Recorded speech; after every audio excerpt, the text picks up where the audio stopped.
الحمد لله الذي جعل جنة الفردوس لعباده المؤمنين نزلا ويسرهم للأعمال الصالحة الموصلة إليه فلم يتخذوا سواها شغلا وسهل طرقها فسلكوا السبيل الموصلة إليها ذللا خلقها لهم قبل أن يخلقهم وأسكنهم إياها قبل أن يوجدهم وحفها بالمكاره وأخرجهم إلى دار الامتحان ليبلوهم أيهم أحسن عملا وأشهد أن لا إله إلا الله وحده لا شريك له شهادة عبده وابن عبده وابن أمته ومن لا غنى به طرفة عين عن فضله ورحمته وأشهد أن محمدا عبده ورسوله وأمينه على وحيه وخيرته من خلقه أرسله الله رحمة للعالمين وقدوة للعالمين ومحجة للسالكين وحجة على العباد أجمعين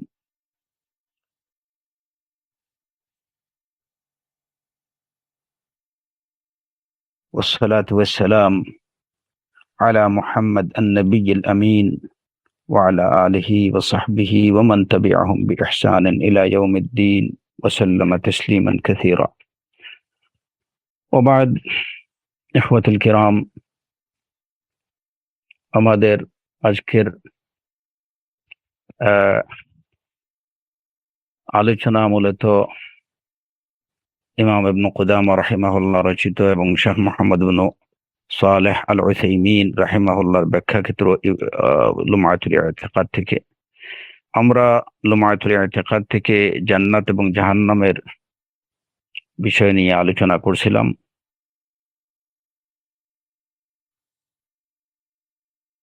আমরা গত সেশনে বলেছিলাম, শেষ সেশনে আমরা জাহান্নাম নিয়ে কিছু আলোচনা করেছি, ইতিমধ্যে জান্নাত নিয়ে কিছু আলোচনা করেছি এবং এই ধারাবাহিকতায় আজকেও আমরা জান্নাত নিয়ে কিছুটা আলোচনার চেষ্টা করব। আসআলুল্লাহ সুবহানাহু ওয়া তাআলা আত-তাওফীক ওয়াস সাদাদ।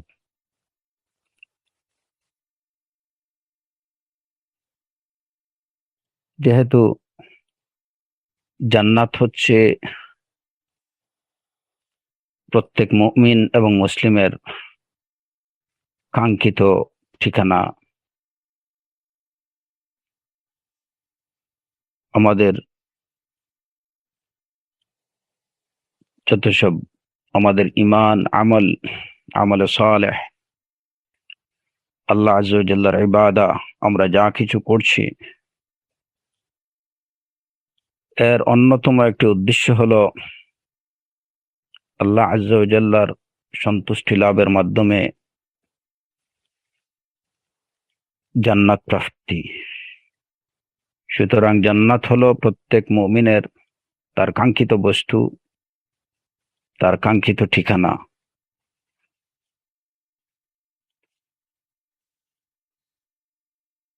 আল্লাহ আযজা ওয়া জাল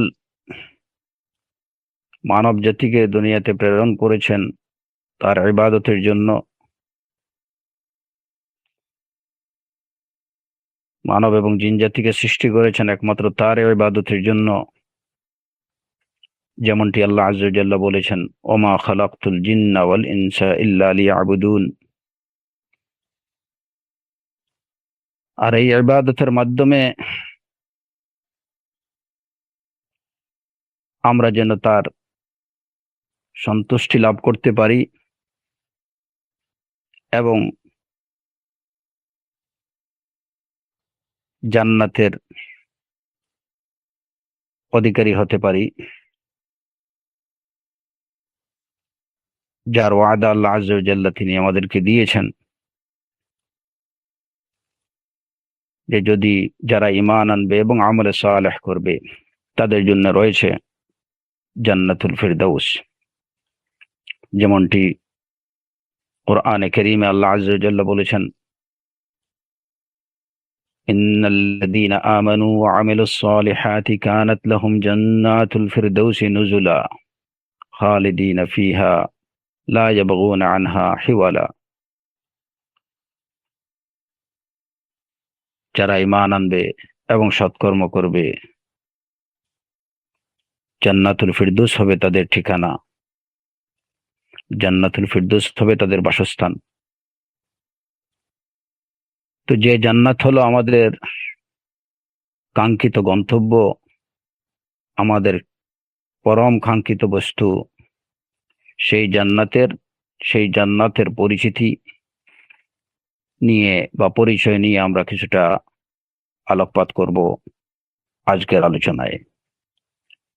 কারণ আমরা কোন বস্তুর প্রতি আকাঙ্ক্ষা পোষণ করছি, কোন বস্তু পাওয়ার জন্য, কোন বস্তুর ওয়াদা আল্লাহ আযজা ওয়া জাল্লা আমাদেরকে দিয়েছেন, যদি আমরা তার ইবাদত এবং আমলে সালেহের বিষয়টি নিশ্চিত করতে পারি। এই জান্নাতের সুসংবাদ আল্লাহ আযজা ওয়া জাল্লা আমাদেরকে দিয়েছেন, তিনি সাথে সাথে সেই জান্নাতের পরিচিতিও কোরআনে কারীম এবং রাসূলুল্লাহ সাল্লাল্লাহু আলাইহি ওয়াসাল্লামের সুন্নাহর মাধ্যমে আমাদেরকে জানিয়ে দিয়েছেন। এই জান্নাতের বিবরণ আমাদেরকে তিনি কোরআনে কারীমে এবং তার রাসূল সাল্লাল্লাহু আলাইহি ওয়াসাল্লামের সুন্নাহর মাধ্যমে আমাদেরকে অবহিত করেছেন, যাতে করে আমাদের মধ্যে জান্নাতের প্রতি শৌক তৈরি হয়, জান্নাতের প্রতি আগ্রহ তৈরি হয়। আমরা যেন নিজেদের ঈমান আরো বৃদ্ধি করতে সচেষ্ট হই, নিজেদের আমলে সালেহে আরো বৃদ্ধি করতে সচেষ্ট হই, যে কারণে আল্লাহ আযজা ওয়া জাল্লা সেই জান্নাতের প্রতি আমাদেরকে তারগীব দিয়েছেন, যেন আমাদের অন্তরের মধ্যে জান্নাতের প্রতি শৌক তৈরি হয়, আমরা যেন জান্নাতের প্রতি দ্রুত এগিয়ে যাই। ওয়াসারিউ ইলা মাগফিরাতিন মির রাব্বিকুম ওয়া জান্নাতিন আরদুহা আস-সামাওয়াতু ওয়াল আরদ উইদ্দাত লিল মুত্তাকিন। কোরআনে কারীমের এই আয়াতে আল্লাহ আযজা ওয়া জাল্লা বলেছেন, ওয়াসারিউ ইলা মাগফিরাতিন মির রাব্বিকুম, তোমাদের রবের ক্ষমা লাভের দিকে দ্রুত এগিয়ে যাও এবং সেই জান্নাতের দিকে দ্রুত এগিয়ে যাও, যে জান্নাতের প্রশস্ততা হচ্ছে পৃথিবী এবং আকাশের সমান, যেটা মুমিনদের মুত্তাকিনদের জন্য তৈরি করে রেখেছেন আল্লাহ আযজা ওয়া জাল্লা, উইদ্দাত লিল মুত্তাকিন। সুতরাং সেই জান্নাত সম্পর্কে আমাদের জানা খুবই প্রয়োজন, কারণ যে বস্তু সম্পর্কে যদি আমরা জানি, তাহলে সেই বস্তুর প্রতি আমাদের আগ্রহ তৈরি হবে। যেমন করে জাহান্নাম সম্পর্কে যখন আমরা জানবো, তখন জাহান্নামের প্রতি অন্তরে ভীতি তৈরি হবে এবং তা থেকে বেঁচে থাকার জন্য আমরা প্রাণপণ চেষ্টা করব। ঠিক এর বিপরীতে যখন জান্নাত সম্পর্কে আমরা যত বেশি জানবো, জান্নাতের প্রতি আমাদের শৌক তৈরি হবে এবং আমরা জান্নাত লাভের জন্য আরো বেশি সচেষ্ট হব, প্রাণপণ চেষ্টা করব। এই কারণেই জান্নাত সম্পর্কে আমাদের যতটুকু সম্ভব কোরআন এবং সুন্নাহ, বিশুদ্ধ সুন্নাহর মাধ্যমে যতটুকু বিশুদ্ধভাবে জানা যায় ততটুকু জানার চেষ্টা করা। এই পর্যায়ে আমরা ইতিমধ্যে জান্নাতের কিছু বিষয় নিয়ে আলোচনা করেছিলাম। আজকে জান্নাত সম্পর্কে আরো কিছু বিষয় নিয়ে আলোচনা করব ইনশাআল্লাহ। প্রথমত, এই জান্নাতের সংক্ষিপ্তভাবে আমরা যদি জানতে চাই, তাহলে প্রথমত জানতে হবে যে এই জান্নাতে যাওয়ার পথ কি। জান্নাতে যাওয়ার পথ একটাই, একাধিক পথ নয়। যেমনটি কোরআনে কারীমে আল্লাহ আযজা ওয়া জাল্লা বলেছেন, ওয়া আন্না হাযা সিরাতী মুস্তাকিমান ফাত্তাবিউহু ওয়া লা তাত্তাবিউস সুবুল ফাতাফাররাকা বিকুম আন সাবিলিহি।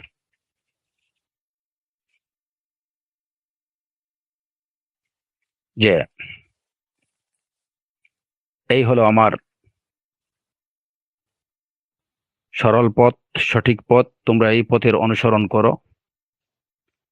ওয়ালা তাত্তাবিউস সুবুল, অন্যান্য পথের অনুসরণ করো না, তাহলে সে পথগুলো তোমাদেরকে তার পথ থেকে, মানে আল্লাহর পথ থেকে বিচ্ছিন্ন করে দেবে। ওয়া আন্না হাযা সিরাতী মুস্তাকিমান ফাত্তাবিউহু ওয়া লা তাত্তাবিউস সুবুল ফাতাফাররাকা বিকুম আন সাবিলিহি। এই আয়াত থেকে এই বিষয়টি প্রমাণিত যে আল্লাহ পর্যন্ত পৌঁছার বা আল্লাহর পথ, আল্লাহর নির্দেশিত পথ মাত্র একটাই, একাধিক নয়। যদি কেউ একাধিক পথের অনুসরণ করে তাহলে সে আল্লাহর পথ থেকে বিচ্ছিন্ন হয়ে যাবে, বিচ্যুত হয়ে পড়বে। কোরআনে কারীমে অন্য আয়াতে আল্লাহ আযজা ওয়া জাল্লা বলেছেন, ওয়া আলাল্লাহি কাসদুস সাবিলি ওয়া মিনহা জায়ের। ওয়া আলাল্লাহি কাসদুস সাবিল ওয়া মিনহা জায়ের। সরল পথ আল্লাহ পর্যন্ত পৌঁছে এবং পথগুলোর মধ্যে কিছু বক্রপথও আছে। সরল পথ যেটি, সেটি আল্লাহ পর্যন্ত পৌঁছে। আর অমিনহা জায়ের, অনেকগুলো পথ আছে যেগুলো বক্রপথ।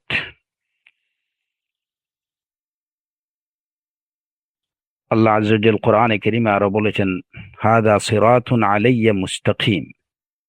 এটি হচ্ছে আমার সরল এবং সঠিক পথ।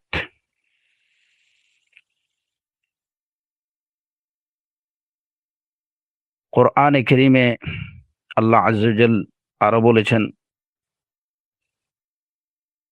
قد جاءكم رسولنا يبين لكم كثيرا مما كنتم تخفون من الكتاب ويعفو عن كثير قد جاءكم من الله نور وكتاب مبين يهدي به الله من اتبع رضوانه سبل السلام يهدي به الله من اتبع رضوانه سبل السلام।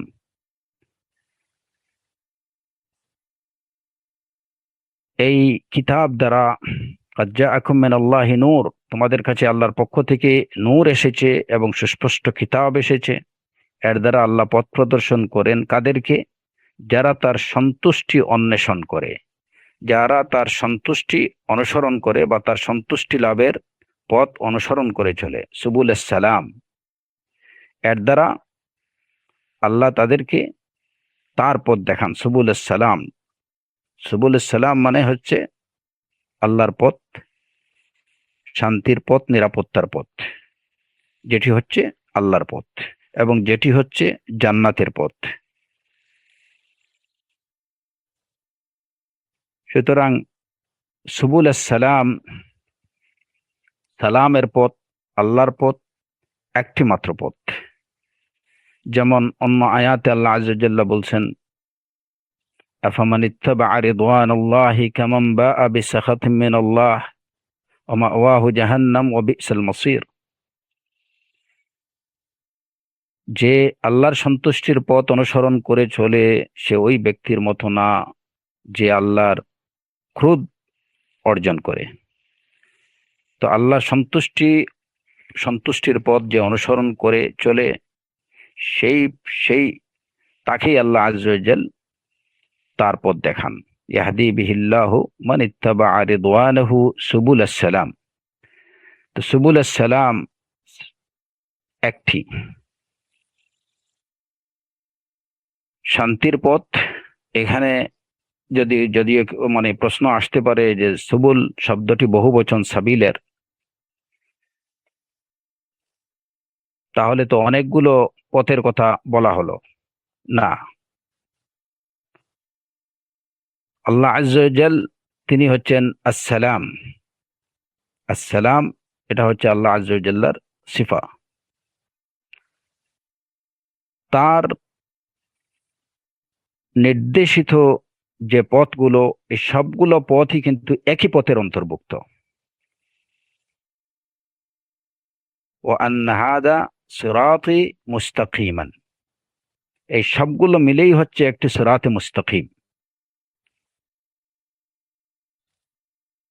সুতরাং আল্লাহর নির্দেশিত পথ এবং আল্লাহ পর্যন্ত পৌঁছে দেওয়ার পথ একটি, জান্নাত পর্যন্ত পৌঁছে দেওয়ার পথ একটি, একাধিক নয়।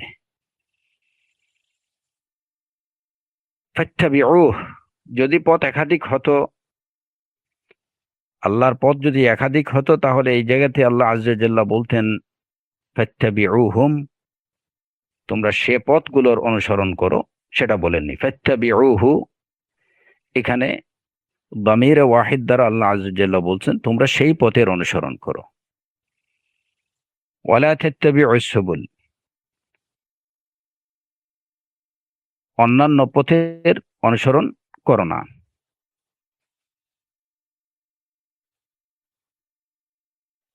অতএব এই বিষয়টি আমাদের সর্বাগ্রে মনে রাখতে হবে যে জান্নাতের পথ একটি, আল্লাহকে পাওয়ার পথ একটি, আল্লাহর সন্তুষ্টি অন্বেষণের পথ একটি, একাধিক নয়।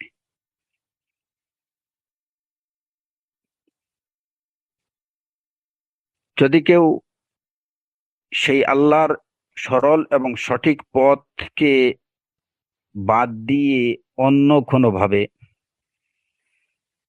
জান্নাত প্রাপ্তির চেষ্টা করে, তাহলে সেই চেষ্টা তাকে কখনো জান্নাত পর্যন্ত পৌঁছাতে পারবে না।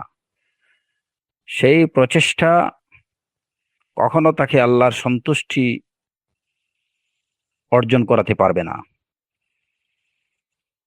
সেই পথগুলো কখনো তাকে সালামের পথে নিয়ে যাবে না। সুতরাং দ্বীনের বিষয়ে পথ একটাই, ওয়া আন্না হাযা সিরাতী মুস্তাকিমান ফাত্তাবিউহু। এখানে হাদা এই শব্দটা ইসমে ইশারা, এটাও কিন্তু এক বচন। ওয়া আন্না হাযা সিরাতী মুস্তাকিমান, এই কারণে, এবং সেই একটা পথ কি, যদি আমরা সংক্ষিপ্তভাবে বলি যে আল্লাহর সেই সরল সঠিক পথ, সেই একটি মাত্র সরল সঠিক পথ, সেটি কোনটি? সেটি হলো কোরআন এবং সুন্নাহ নির্দেশিত পথ, সালাফে সালেহিনের অনুসৃত পথ, রাসূলুল্লাহ সাল্লাল্লাহু আলাইহি ওয়াসাল্লামের নির্দেশিত পথ। তো কোরআন এবং সুন্নাহর নির্দেশিত পথ যেটা, সেটি হচ্ছে রাসূলুল্লাহ সাল্লাল্লাহু আলাইহি ওয়াসাল্লামের নির্দেশিত পথ। সেটি হলো রাসূলুল্লাহ সাল্লাল্লাহু আলাইহি ওয়াসাল্লাম, সাহাবায়ে কেরাম, তাবেঈন, আতিব্বাউত তাবেঈন, মোট কথা সালাফে সালেহিনদের অনুসৃত পথ, যে পথ ধরে তারা চলেছেন। উলাইকাল্লাযীনা হাদাহুমুল্লাহু ফাবিহুদাহু মুক্তাদিহ, তারাই হচ্ছেন সেই সব লোক যাদেরকে আল্লাহ পথ প্রদর্শন, সঠিক পথ প্রদর্শন করেছেন। সুতরাং তাদের হিদায়াতের অনুকরণ করো, ফাবিহুদাহু মুক্তাদিহ। অতএব কোরআন এবং সুন্নাহ নির্দেশিত পথের বাইরে, সাহাবায়ে কেরামদের, সালাফে সালেহিনদের অনুসৃত পথের বাইরে কোনো পথ দিয়ে যদি কেউ জান্নাত পাওয়ার চেষ্টা করে কিংবা আল্লাহর সন্তুষ্টি লাভের চেষ্টা করে, তাহলে তার এই চেষ্টা কখনো সফল হবে না। সে কখনো তার কাঙ্ক্ষিত বস্তু লাভ করতে পারবে না। না সে আল্লাহ সন্তুষ্টি অর্জন করতে পারবে, না সে জান্নাত লাভ করতে পারবে। সুতরাং পথ একটাই, এটাই মনে রাখতে হবে। এবং হক, আমরা সবসময় বলেছি এর আগে অনেকগুলো লেকচারে, যে হক একটাই হয়। হক একই বিষয়ে হক একাধিক হয় না। অতএব সত্যের পথ একটাই, একাধিক হবে না। হ্যাঁ, কখনো দেখা যায় যে কোনো মাসআলাতে আমরা দেখি, ফুরুঈ মাসআলাতে অবশ্যই আকিদার বিষয়ে হক সবসময় একটাই হবে, একাধিক হবে না। কিন্তু দ্বীনের অন্যান্য যে ব্রাঞ্চেস বিষয়গুলো আছে, ফুরুঈ কিছু বিষয়ে কখনো কখনো দেখা যায় যে এইটাও করা যেতে পারে, ওইটাও করা যেতে পারে। তো এইটা দেখে কিন্তু আমরা যেন এইটুকু মনে না করি যে এই জায়গাতে হক দুইটা, না, এই জায়গাতে হক একটাই। কারণ এটাও কিন্তু সুন্নাহ নির্দেশিত পথ।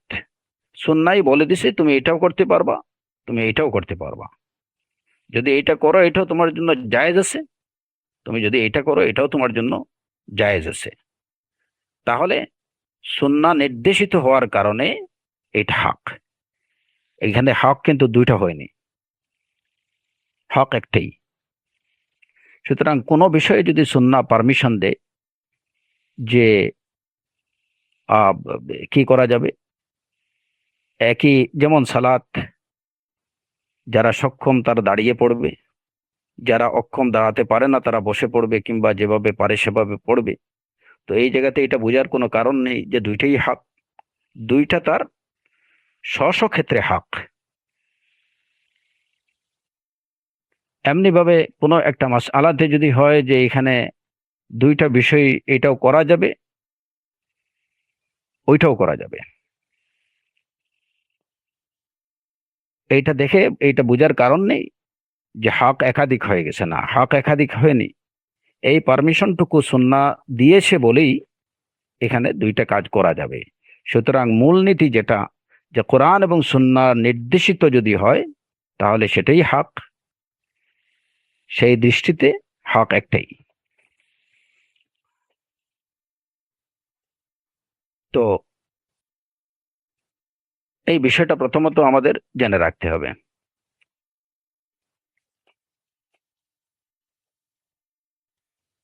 তারপরে যে বিষয়টা, যে জান্নাতের অবস্থান কোথায়, হয়তো এই বিষয় নিয়ে আমি কিছুটা আলোচনা করেছি,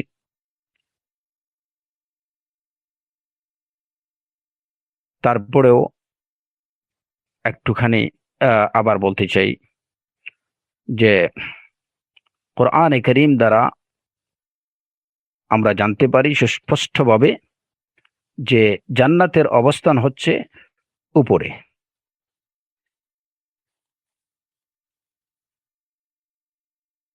এবং সেটা কোথায়? সূরাতুন নাজমে আল্লাহ আযজা ওয়া জাল্লা বলেছেন, ওয়ালাকাদ রাআহু নাজলাতান উখরা ইনদা সিদরাতিল মুনতাহা ইনদাহা জান্নাতুল মাওয়া। যখন তিনি তাকে আবারও দেখলেন সিদরাতুল মুনতাহার নিকটে, এবং সেই সিদরাতুল মুনতাহার নিকটে হলো জান্নাতুল মাওয়া বা বসবাসের জান্নাত। তো এর থেকে জানা গেল যে জান্নাত, বসবাসের জান্নাতের অবস্থান হচ্ছে সিদরাতুল মুনতাহার নিকটে। আর সেই সিদরাতুল মুনতাহা সেটা কোথায়? সিদরাতুল মুনতাহা হচ্ছে আকাশের উপরে, ফাওকাস সামাওয়াত। জান্নাতের অবস্থান নিচে না, যেমন জাহান্নামের অবস্থান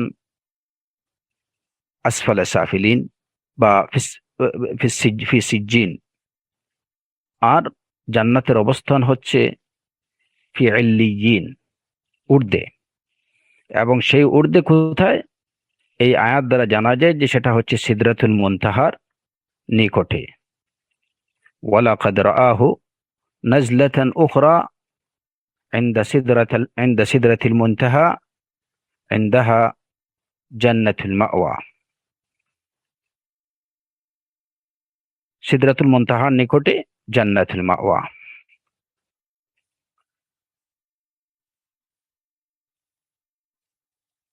অতএব জান্নাত সম্পর্কে এই আকীদাটুকু, যে জান্নাতের অবস্থান সম্পর্কে এই আকীদাটুকু অবশ্যই আমাদের থাকতে হবে, যে জান্নাতের অবস্থান হচ্ছে আকাশের উপরে, ফি আলা ইল্লিয়িন। আর জাহান্নামের অবস্থান হচ্ছে ফি সিজ্জিন, নিচে।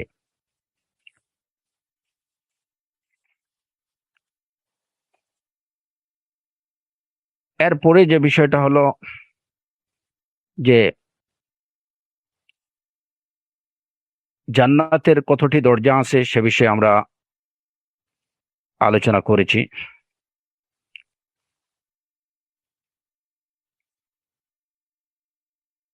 একটা বিষয় আলোচনার জান্নাতের দরজা সম্পর্কে বাকি রয়ে গেছে, সেটা হচ্ছে যে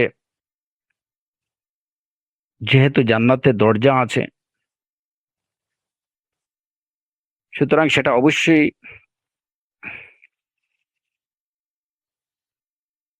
বন্ধ আছে, এবং সেই বন্ধ দরজা খোলার জন্য অবশ্যই চাবি থাকবে। জান্নাতের সেই খোলার জন্য সেই চাবিটা কি?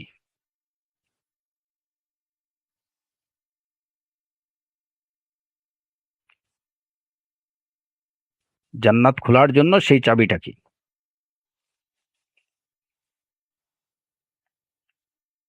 জান্নাত জান্নাতের সেই বদ্ধ দরজা খোলার মূল চাবি হচ্ছে শাহাদা, আত-তাওহীদ, লা ইলাহা ইল্লাল্লাহ।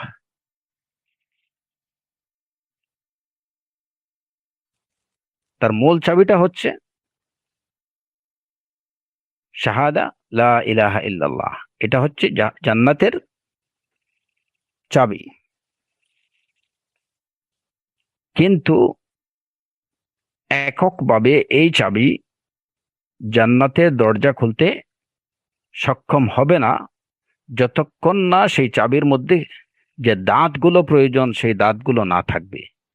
যেমন বাহ্যিকভাবে আমরা দেখি যে যে কোনো তালারই চাবি থাকে এবং সেই চাবির অনেকগুলো দাঁত থাকে। যদি চাবিতে দাঁত না থাকে, শুধুমাত্র একটা চাবি, একদম প্লেন কোনো চাবি হয়, তাহলে সেটা দিয়ে তালা খুলবে না। তো ঠিক তেমনি ভাবে জান্নাতের সেই তালার মূল চাবি হচ্ছে শাহাদা, লা ইলাহা ইল্লাল্লাহ।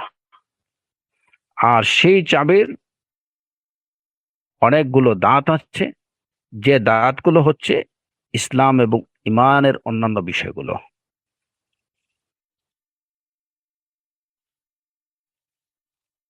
ইমাম বুখারী রাহিমাহুল্লাহ ওয়াহব ইবনে মুনাব্বিহ থেকে বর্ণনা করেন যে তাকে জিজ্ঞেস করা হলো, আলাইসা মিফতাহুল জান্নাতি লা ইলাহা ইল্লাল্লাহ, যে জান্নাতের চাবি কি লা ইলাহা ইল্লাল্লাহ নয়? তিনি বললেন, হ্যাঁ। ওয়ালাকিন লাইসা মিন মিফতাহিন ইল্লা ওয়ালাহু আসনান।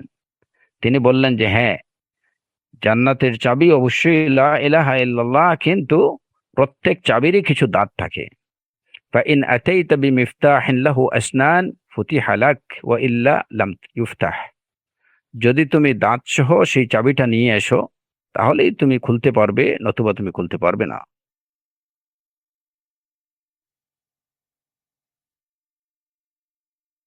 এছাড়া বিষয়ে যেমন আর হাদিস আছে, যদি ওই হাদিসটা দাঈফ, কিন্তু তার শাওয়াহিদ আছে, যে কারণে এটা অবশ্যই গ্রহণযোগ্য।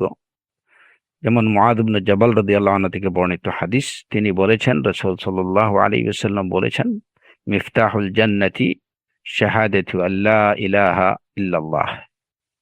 মুসনাদে আহমদে বর্ণিত হাদিস, যে জান্নাতের চাবি হচ্ছে শাহাদা লা ইলাহা ইল্লাল্লাহ।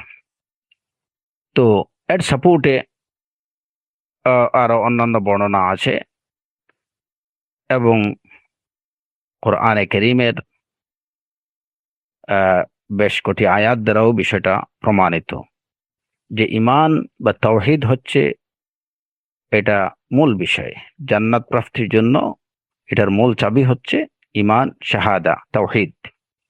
লা ইলাহা ইল্লাল্লাহ যদি এই আকীদাতে যদি কেউ বিশ্বাসী না হয় আল্লাহর একত্বে, তাহলে চাবির যে মূল দণ্ড যেটা, এটা যদি না থাকে, এমনিতে যদি অনেকগুলো দাঁত নিয়ে আসা হয়, তাহলে এটা দ্বারা তালা খোলা যাবে না। তো যদি শাহাদা বা তাওহীদ যদি না থাকে, অন্যান্য আমালে সালেহা, যেমন কারো কোনো ব্যক্তির মধ্যে যদি তাওহীদ না থাকে, কিন্তু সে অন্যান্য আমাল সালেহা তার অনেক করছে, সে অনেক সালাত, অনেক সিয়াম, অনেক যাকা, সাদাকা, হজ, উমরা, অনেকগুলো করছে, কিন্তু তার লা ইলাহা ইল্লাল্লাহ এই আকীদা তার সঠিক ছিল না, তার মধ্যে তাওহীদ ছিল না, সে তাওহীদের বিশ্বাস যেটা, এটা তার মধ্যে ছিল না, তাহলে এই সব আমাল বা এই আসনানগুলো কোনো কাজ দেবে না।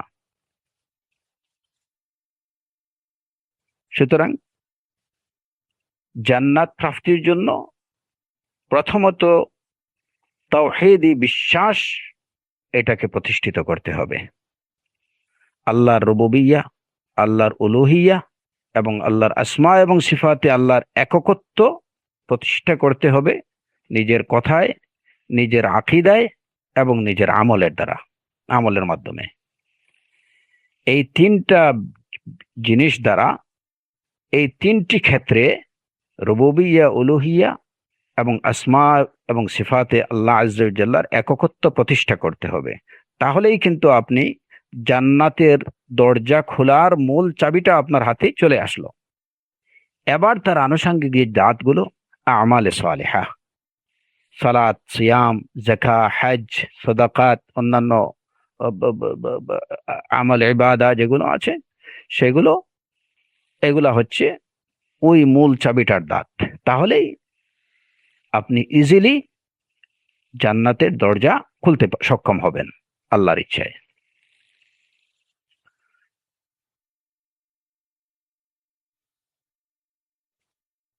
আবার যদি কেউ শুধুমাত্র তার মধ্যে সে তাওহীদ প্রতিষ্ঠা করছে, কিন্তু সেই দাঁতগুলো তার চাবির মধ্যে নেই, যেমন হয়তো আল্লাহর একত্বে বিশ্বাসী ব্যক্তি, সে আল্লাহর একত্বে বিশ্বাস করছে, কিন্তু সালাত, সিয়াম এগুলার ধার ধারেনি, আমলে সালেহ করেনি, ফারাইজ ওয়াজিবাত গুলো পালন করেনি, মাহারিম থেকে বেঁচে থাকেনি, তাহলে সে ওইটা দিয়ে, এই ধরনের চাবি দিয়ে সে জান্নাতের দরজা সহজে খুলতে পারবে না। এটা একমাত্র আল্লাহ আযজা ওয়া জাল্লার রহমতে, যেহেতু চাবির মূল দণ্ডটা তার কাছে আছে, যেটা হচ্ছে ঈমান বা তাওহীদ, ওইটা থাকার কারণে এক সময় সে তার পাপের আমলে সালেহ না করার কারণে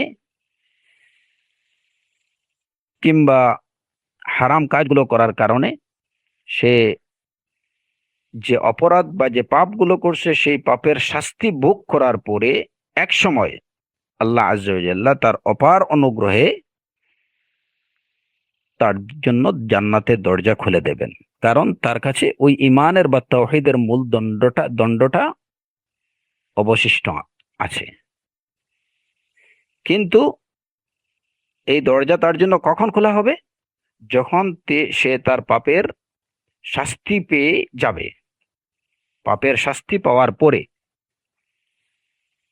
কিন্তু যাদের কাছে ওই দাঁত সহ চাবিটা আছে,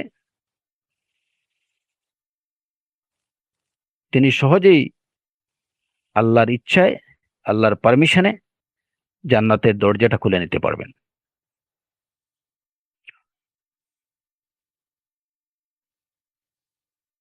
অতএব তাওহীদটাকে অবশ্যই ঠিক রাখতে হবে, এবং এটা হচ্ছে জান্নাত প্রাপ্তির জন্য, জান্নাতে অনুপ্রবেশের জন্য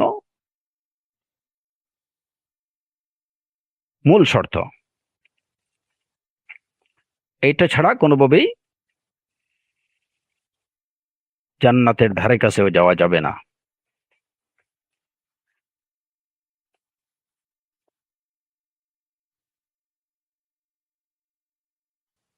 এরপরে কথা হচ্ছে যে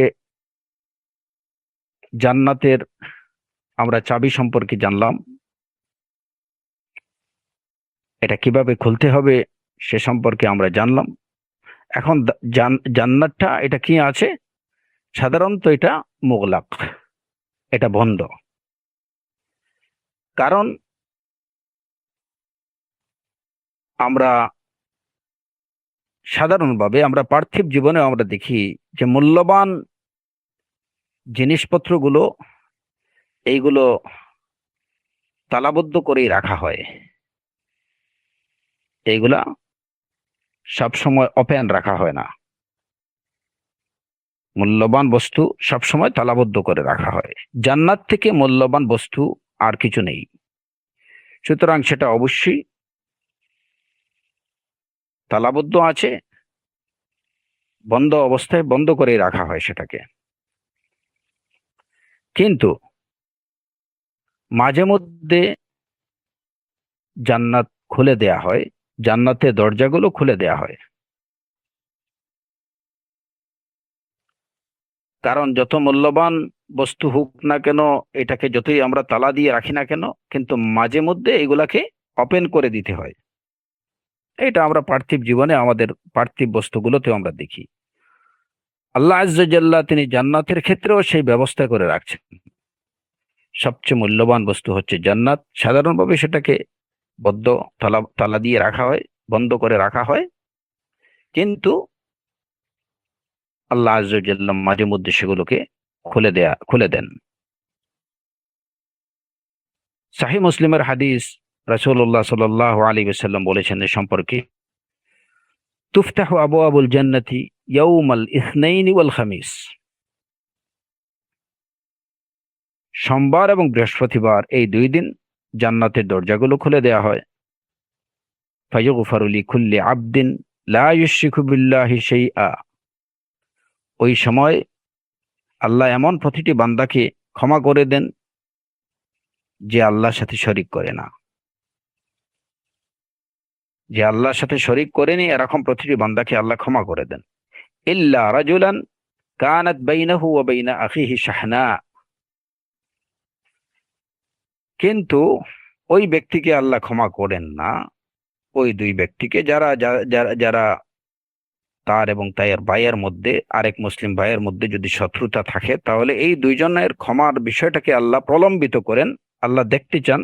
আল্লাহ বলেন, উনজুরু হাযাইনি হাত্তা ইয়াসতালিহা। এই দুইজনের দিকে দেখো, এই দুইজনের দিকে দৃষ্টি রাখো, যতক্ষণ না তারা পরস্পরের মধ্যে তাদের সুলেহ হয়ে যায়, তারা আপোষ করে নেয়। উনজুরু হাযাইনি হাত্তা ইয়াসতালিহা, উনজুরু হাযাইনি হাত্তা ইয়াসতালিহা। আল্লাহ আযজা ওয়া জাল্লা এই কথাটি 3 বার বলেন। তো সাপ্তাহিকভাবে এই হাদিস থেকে জানা গেল যে সাপ্তাহিকভাবে 2 দিন জান্নাতের দরজাগুলো খুলে দেয়া হয়, সোমবার এবং বৃহস্পতিবার, আল ইসনাইন ওয়াল খামিস। ওই সময় আল্লাহ আযজা ওয়া জাল্লা যারা আল্লাহর সাথে কোনোভাবেই শিরিক করেনি, এরকম প্রতিটি বান্দাকে ফায়ুগফারু লিকুল্লি আবদিন লা ইউশরিকু বিল্লাহি শাইআ। তবে ওই দুইজনের ক্ষমার বিষয়টাকে আল্লাহ প্রলম্বিত করেন। আল্লাহ আযজা ওয়া জাল্লা বলেন তার মালায়েকাদেরকে যে দেখো, এদের প্রতি দৃষ্টি রাখো যতক্ষণ না তারা পরস্পর সুলেহ করে নেয়, হাত্তা ইয়াসতালিহা, তাদের মধ্যে আপোষ সফা হয়ে যায়। যে ব্যক্তি, দুইজন মুমিন, তারা পরস্পর যদি শত্রুতা পোষণ করে, শাহনা, একজন মানে পরস্পর একে অপরের প্রতি শত্রুতা বিদ্বেষ পোষণ করে, যতক্ষণ না তারা পরস্পরের মধ্যে আপোষ সফা করে নেবে, ততক্ষণ পর্যন্ত তাদের ক্ষমার বিষয়টি আল্লাহর পক্ষ থেকে প্রলম্বিত করা হয়, তাদেরকে ক্ষমা করা হয় না। যখন তারা পরস্পর আপোষ সফা করে নেয়, তাদের মধ্যে মিল মীমাংসা হয়ে যায়, আল্লাহ আযজা ওয়া জাল্লা তাদেরকেও ক্ষমা করে দেন। আলোচনার মূল বিষয় হচ্ছে যে জান্নাতকে আল্লাহ আযজা ওয়া জাল্লা উইকলি 2 বার খুলে দেন, ইয়াউমুল ইসনাইন ওয়া ইয়াউমুল খামিস। আর বৎসরে একবার পুরো মাস জান্নাতের দরজা খুলে দেয়া হয়, পুরো 1 মাস। আবু হুরায়রা রাদিয়াল্লাহু আনহু থেকে বর্ণিত হাদিস, যেটা সহিহ বুখারী এবং মুসলিমের হাদিস, ইযা জাআ রমাদান ফুতিহাত আবওয়াবুল জান্নাহ ওয়া গুল্লিকাত আবওয়াবু জাহান্নাম ওয়া সুফফিদাতিশ শায়াতিন। যখন রমাদান আসে, জান্নাতের দরজাগুলো খুলে দেয়া হয়, জাহান্নামের দরজাগুলো বন্ধ করে দেয়া হয় এবং শায়াতিনদেরকে বেঁধে রাখা হয়।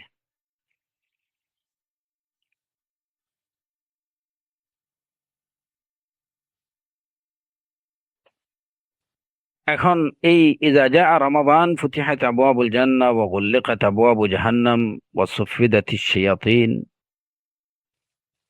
এ বিষয়ে কাদি আয়াদ রাহিমাহুল্লাহ তিনি বলেছেন যে এই হাদিসের অর্থ, তার বাহ্যিক যে অর্থ, সেই অর্থটা এটাই হতে পারে যে আল্লাহ আযজা ওয়া জাল্লা এই নির্দেশ দিয়ে মালায়েকাদেরকে জানান দিতে চান রমাদান মাসের আগমন সম্পর্কে। রমাদানের আগমনের আলামত হচ্ছে এগুলো।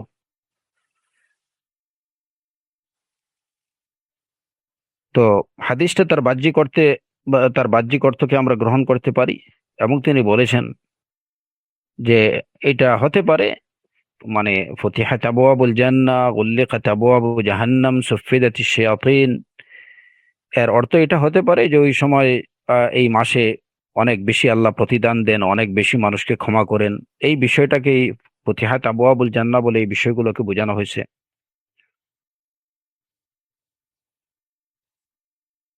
যে আল্লাহ আযজা ওয়া জাল্লা ওই সময় মানুষের জন্য তার আনুগত্যের পথকে সহজ করে দেন, বেশি বেশি মানুষকে সওয়াব দেন, ওই সময় বেশি বেশি মানুষকে ক্ষমা করে দেন, আল্লাহ তার বান্দাদেরকে ক্ষমা করেন।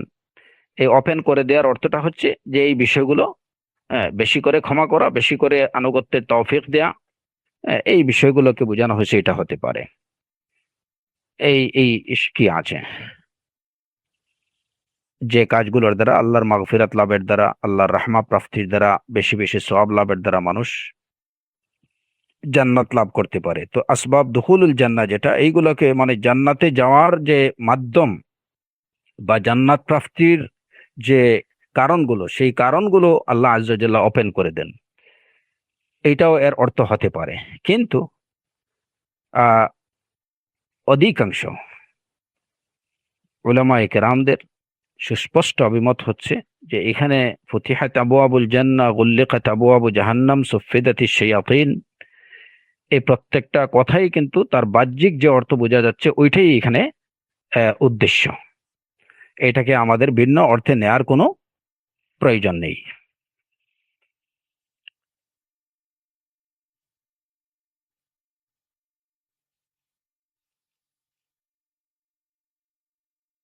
এরপরে যে বিষয়টা, যে জান্নাতের আহ অনেকগুলো স্তর আছে, জান্নাতের অনেকগুলো স্তর আছে, এই বিষয়টা কোরআনে কারীম দ্বারা যেমন প্রমাণিত, তেমনি রাসূলুল্লাহ সাল্লাল্লাহু আলাইহি ওয়াসাল্লামের সুন্নাহ দ্বারাও বিষয়টা প্রমাণিত। অনেকগুলো দারাজা, তো জান্নাতের অনেকগুলো দারাজাত বা অনেকগুলো স্তর আছে, সেই বিষয়টা কোরআনে কারীমে সে সম্পর্কে কোরআনে কারীমে আল্লাহ আযজা ওয়া জাল্লা বলেছেন। যেমন সূরাতুন নিসার আয়াতে আছে, আম লা ইয়াস্তাবিল কাঈদুনা মিনাল মুমিনিনা গায়রু উলিদ দারারি ওয়াল মুজাহিদুনা ফি সাবিলিল্লাহি বিআমওয়ালিহিম ওয়া আনফুসিহিম فضل الله المجاهدين بأموالهم وأنفسهم على القاعدين درجة وكلا وعد الله الحسنى وفضل الله المجاهدين على القاعدين أجرا عظيما درجات منه ومغفرة ورحمة درجات منه ومغفرة ورحمة وكان الله غفورا رحيما। তো দারাজাত মিনহু, এখানে আমাদের আলোচ্য বিষয় হচ্ছে যে এই অংশটুকু দারাজাত মিনহু,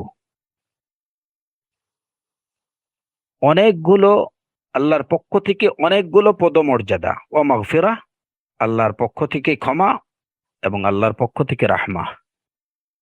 দারাজাত, এখানে দারাজাতুন বলা হয়নি, দারাজাতুন বলা হয়নি, দারাজাত যেটা বহু বচন, অনেকগুলো দারাজা, অনেকগুলো পদমর্যাদা, অনেকগুলো স্তর আল্লাহর পক্ষ থেকে, ও মাগফিরা ও রাহমা।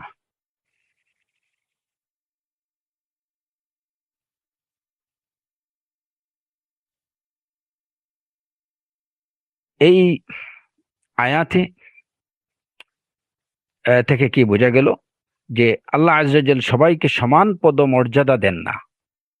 লা ইয়াস্তাবিল কাঈদুনা মিনাল মুমিনিনা গায়রু উলিদ দারারি ওয়াল মুজাহিদুনা ফি সাবিলিল্লাহ বিআমওয়ালিহিম ওয়া আনফুসিহিম, যারা ঘরে বসে থাকে কোনো কারণ ছাড়া, এবং যারা আল্লাহর পথে জিহাদ করেন নিজের সম্পদ দিয়ে, নিজের জান মাল দিয়ে, এরা সবাই সমান না। ফাদ্দালাল্লাহুল মুজাহিদিনা বিআমওয়ালিহিম ওয়া আনফুসিহিম আলাল কাঈদিনা দারাজা ওয়া কুল্লুন ওয়া'আদাল্লাহুল হুসনা দারাজাতিন মিনহু ওয়া মাগফিরা।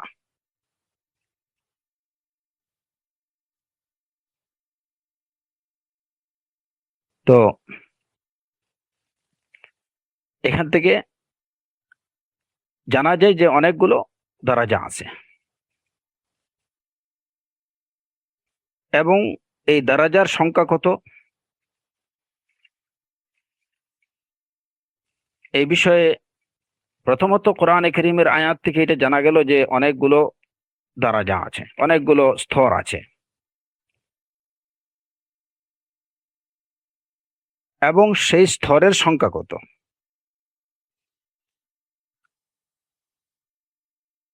যেমন এই যে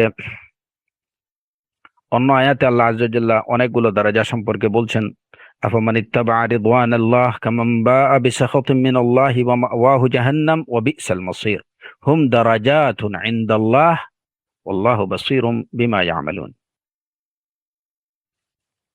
যারা আল্লাহর সন্তুষ্টি অনুসরণ করে, সে কি যে ব্যক্তি আল্লাহর সন্তুষ্টি অনুসরণ করে বা আল্লাহর সন্তুষ্টির পথ অনুসরণ করে চলে, সে কি ওই ব্যক্তির মতো যে আল্লাহর ক্রোধ অর্জন করে, এবং তার ঠিকানা হলো জাহান্নাম, এবং এটা খুবই নিকৃষ্ট ঠিকানা। হুম দারাজাতুন ইনদাল্লাহ, আল্লাহর নিকট তাদের মর্যাদা বিভিন্ন স্তরের। হুম দারাজাতুন ইনদাল্লাহ, তাদের মর্যাদা আল্লাহর নিকট বিভিন্ন স্তরের দারাজাত। আল্লাহু বাসীরুম বিমা ইয়ামালুন। এবং অন্য আয়াতে আল্লাহ আযজা ওয়া জাল্লা বলছেন, ইন্নামাল মুমিনুনা আল্লাযীনা ইযা যুকিরাল্লাহু ওয়াজিলাত কুলুবুহুম ওয়া ইযা তুলিয়াত আলাইহিম আয়াতুহু যাদাতহুম ঈমানান ওয়া আলা রাব্বিহিম ইয়াতাওয়াক্কালুন আল্লাযীনা ইউকিমুনাস সালাতা ওয়া মিম্মা রাযাকনাহুম ইউনফিকুন উলাইকা হুমুল মুমিনুনা হাক্কান লাহুম দারাজাতুন ইনদা রাব্বিহিম ওয়া মাগফিরাতুন ওয়া রিজকুন কারীম। এই যে মুমিনদের বর্ণনা দিয়ে আল্লাহ আযজা ওয়া জাল্লা বলছেন যে এরাই হচ্ছেন প্রকৃত মুমিন। তাদের জন্য রয়েছে তাদের রবের কাছে বিভিন্ন পদমর্যাদা, বিভিন্ন স্তরের পদমর্যাদা। সবাই এক মর্যাদার বা একই স্তরের হবেন না। হুম দারাজাতুন ইনদাল্লাহ, মুমিনদের মধ্যে যারা ইমানের দিক থেকে সবচেয়ে অগ্রজ, আমলে সালেহের দিক থেকে যারা সবচেয়ে অগ্রগামী, তাদের জন্য যে স্তর, যারা ইমানের দিক থেকে বা আমলের দিক থেকে একটু কম, তাদের স্তর হবে আল্লাহর কাছে একটু কম। সেটাই আল্লাহ আযজা ওয়া জাল্লা সূরাতুল আনফালের এই আয়াতে বলেছেন, হুম দারাজাতুন ইনদাল্লাহ উলাইকা লাহুমুল মুমিনুনা হাক্কান লাহুম দারাজাতুন ইনদা রাব্বিহিম। তাদের জন্য রয়েছে তাদের রবের কাছে বিভিন্ন স্তরের মর্যাদা।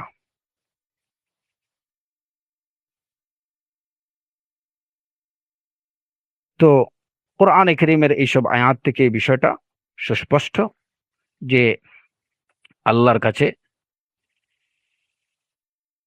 মুমিনদের বিভিন্ন স্তর আছে। জান্নাতের সেই বিভিন্ন স্তরে আল্লাহ আযজা ওয়া জাল্লা তাদেরকে স্থান দেবেন। এবং রাসূলুল্লাহ সাল্লাল্লাহু আলাইহি ওয়াসাল্লামের সুন্নাহ দ্বারাও বিষয়টা প্রমাণিত। যেমন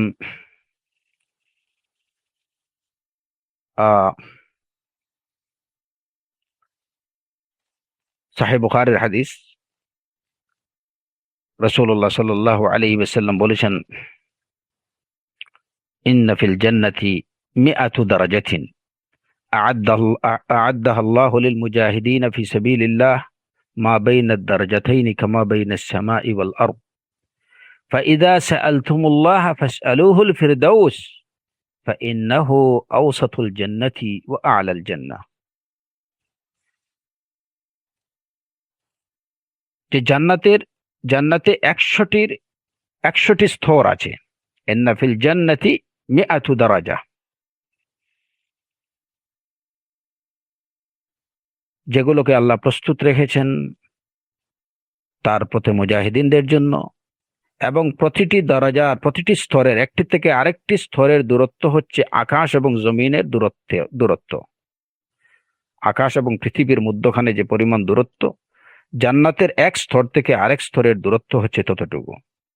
রাসূলুল্লাহ সাল্লাল্লাহু আলাইহি ওয়াসাল্লাম বলছেন, যখন তোমরা আল্লাহর কাছে জান্নাতের ফাইদা সাআলতুমুল্লাহ, যখন তোমরা আল্লাহর কাছে চাইবে, ফাসআলুহুল ফিরদাউস, আল্লাহর কাছে জান্নাতুল ফিরদাউস কামনা করো। কারণ এটি হচ্ছে আওসাতুল জান্নাতি ওয়া আ'লাল জান্নাহ, এটি হচ্ছে সবচেয়ে উৎকৃষ্ট জান্নাত এবং সবচেয়ে উচ্চ স্তরের জান্নাত।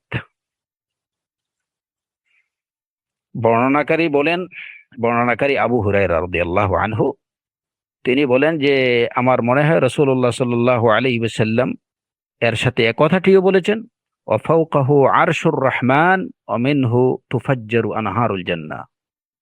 সেই জান্নাতুল ফেরদৌসের উপরেই হচ্ছে আল্লাহর আরশ, যেখান থেকে জান্নাতের নহরগুলো, জান্নাতের নদীগুলো প্রবাহিত হয়।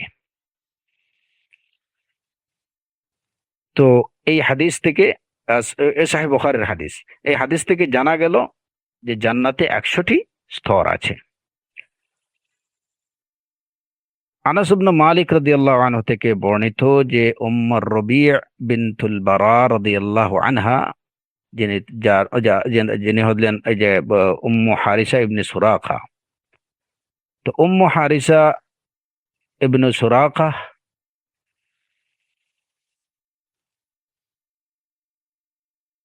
এই উম্মু হারিসা একবার রাসূলুল্লাহ সাল্লাল্লাহু আলাইহি ওয়াসাল্লামের কাছে আসলেন। এসে তিনি বললেন, ইয়া নবী আল্লাহ, তুহাদ্দিসুনি আন হারিসা। তো এই হারিসার ছেলে, উম্মু হারিসার ছেলে হারিসা, তিনি বদরের যুদ্ধে শাহাদাত বরণ করেন। শাহাদাত বরণের পরে একদিন হারিসার মা, যিনি এই যে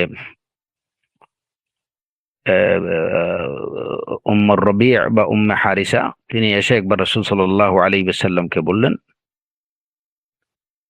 যে, হে আল্লাহর রাসূল, আমাকে হারিসা সম্পর্কে বলেন। যদি সে জান্নাতে তার অবস্থান হয়, সে যদি জান্নাতি হয় সাবারতু, ফাইন কানা ফিল জান্নাতি সাবারতু ওয়া ইন কানা গায়রা যালিকা ইজতাহাদতু আলাইহি ফিল বুকা। যদি সে জান্নাতি হয়ে থাকে তাহলে অবশ্যই আমি সবর করব, আর যদি তার ঠিকানা অন্য কোথাও হয়, আমি তার জন্য আল্লাহর নিকট কাঁদবো। তো রাসূলুল্লাহ সাল্লাল্লাহু আলাইহি ওয়াসাল্লাম তাকে বললেন, ইয়া উম্মা হারিসা, ইন্নাহা জিনানুন ফিল জান্নাহ ওয়া ইন্না ইবনাক আসাবাল ফিরদাউসাল আ'লা। হে উম্মে হারিসা, জান্নাতে অনেকগুলো জান্নাত আছে, বাগান আছে, আর তোমার ছেলে সে ফেরদৌসে আলাতে আছে, জান্নাতের সবচেয়ে উঁচু স্তর ফেরদৌসে আছে। সহিহ বুখারীর হাদিস। এই হাদিসে আমাদের যে আলোচ্য বিষয় বা পয়েন্টটা সেটা হচ্ছে, ইন্নাহা জিনানুন ফিল জান্নাতি ওয়া ইন্না ইবনাকা আসাবাল ফিরদাউসাল আ'লা। জান্নাতে আরো অনেক জান্নাত আছে, জান্নাতে অনেক স্তর আছে, এবং তোমার ছেলে সবচেয়ে উচ্চ স্তরে ফেরদৌসে আছে।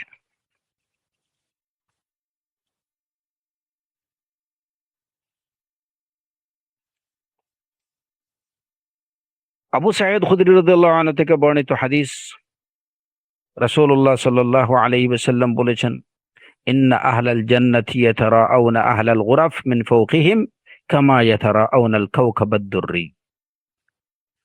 আহলুল জান্নাতরা আহলুল গুরাফকে তারা তাদের উপর থেকে দেখতে পারবেন যেভাবে দূর থেকে খুব চমকানো নক্ষত্রকে দেখা যায়।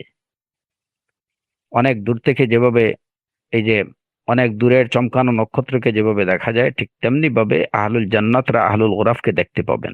তাহলে বোঝা গেল যে ওইখানে অনেক ডিস্টেন্স আছে, একটা স্তর থেকে আরেক স্তর অনেক উপরে। এই বিষয়টাই কোরআন এবং সুন্নাহ দ্বারা প্রমাণ হয়।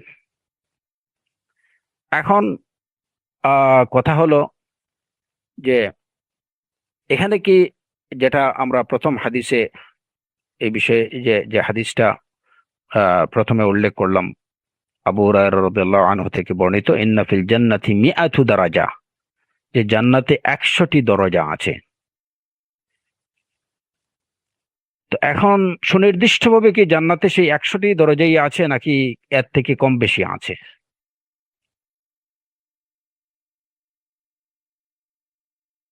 এই বিষয়ে কথা হলো যে এখানে 100টির কথা যেটা বলা হয়েছে, এটা সংখ্যা নির্ধারণের জন্য না। যেমন সহিহ বুখারীর অন্য হাদিসে বা রাসূলুল্লাহ সাল্লাল্লাহু হাদিসে বর্ণিত আছে, রাসূল সাল্লাল্লাহু আলাইহি ওয়াসাল্লাম বলেছেন, আল জান্নাতু মিআতু দারাজা বাইনা কুল্লি দারাজাতাইনি কামা বাইনাস সামাই ওয়াল আরদ।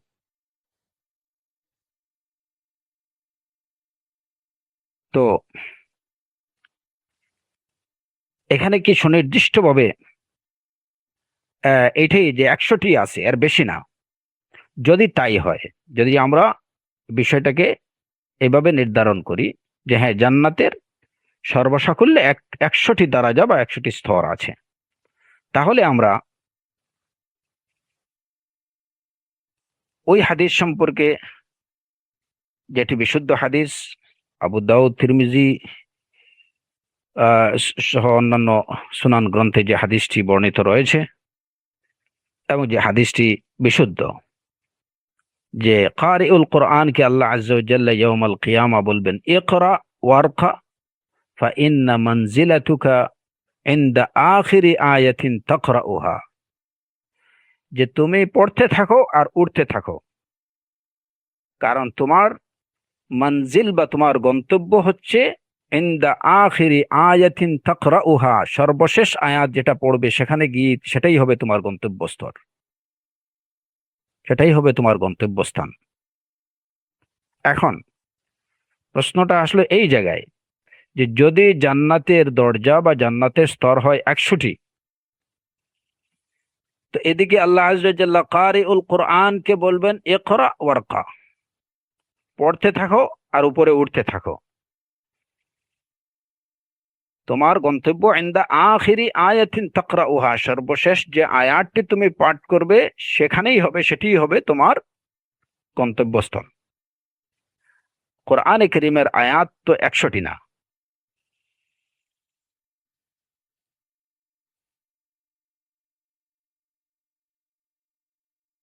কোরআনে কারীমের আয়াত তো প্রায় 6,000, 6,500-এর উপরে, মতান্তরে 6,666 কেউ কেউ বলছেন। আমরা যদি ধরে নেই যে কম 6,500 আয়াত কমপক্ষে, তাহলে সর্বশেষ আয়াত কেউ যদি, এই যে যদি কেউ সূরাতুল ফাতিহা থেকে শুরু করে আর সূরাতুন নাসে শেষ করে, তাহলে তো এখানে 100 থেকে অনেক বেশি স্তর তাকে অতিক্রম করতে হবে। ইকরা ওয়ারকা। তাহলে আমরা এই হাদিস যেখানে বলা হলো যে ইন্না ফিল জান্নাতি মিআতু দারাজা, এর জবাবে আমরা কি বলবো? উলামায়ে কেরামগণ বলেছেন যে এই দুটি হাদিসের মধ্যে কোনো সংঘর্ষ নেই, বৈপরীত্য নেই। যেমন আমরা হাদিস থেকে জানতে পারি, এটাও সহিহ বুখারী এবং সহিহ মুসলিমের হাদিস, ইন্না লিল্লাহি তিসআতান ওয়া তিসঈনা ইসমা মান আহসাহা দাখালাল জান্নাহ, যে আল্লাহর জন্য 99টি নাম রয়েছে, যে এগুলো গণনা করবে সে জান্নাতে প্রবেশ করবে। অথচ অন্য হাদিস থেকে জানা যায় যে 99টির বাইরেও আল্লাহর অনেক নাম আছে। আসআলুকা বিকুল্লি ইসমিন হুয়া লাক সাম্মাইতা বিহি নাফসাক আও আনজালতাহু ফি কিতাবিক আও আল্লামতাহু আহাদাম মিন খালকিক আও ইসতা'সারতা বিহি ফি ইলমিল গায়বি ইনদাক। আল্লাহর ইলমে গায়বের মধ্যেও আরো অনেক নাম আছে যেগুলো আমরা জানি না, কিন্তু হাদিসে এখানে বলা ইন্না লিল্লাহি তিসআতান ওয়া তিসঈনা ইসমা, 99টি নাম আল্লাহর জন্য আছে। তো এখানে 99 বলে এটাকে সুনির্দিষ্ট করা উদ্দেশ্য না, যে মাত্র 99টি আছে, এর থেকে বেশি না, এটা বলা উদ্দেশ্য না। ঠিক তেমনি ভাবে এই হাদিসে ইন্না ফিল জান্নাতি মিআতু দারাজা, এটা বলে 100টি দরজা আছে, এর বেশি না, এটা সুনির্দিষ্ট করা উদ্দেশ্য না।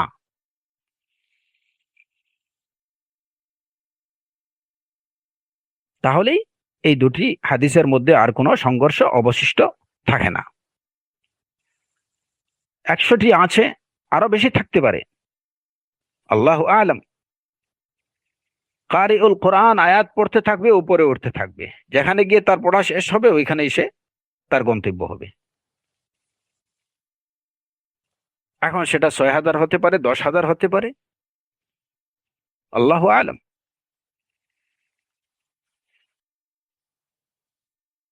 এই যে জান্নাতের স্তরগুলো,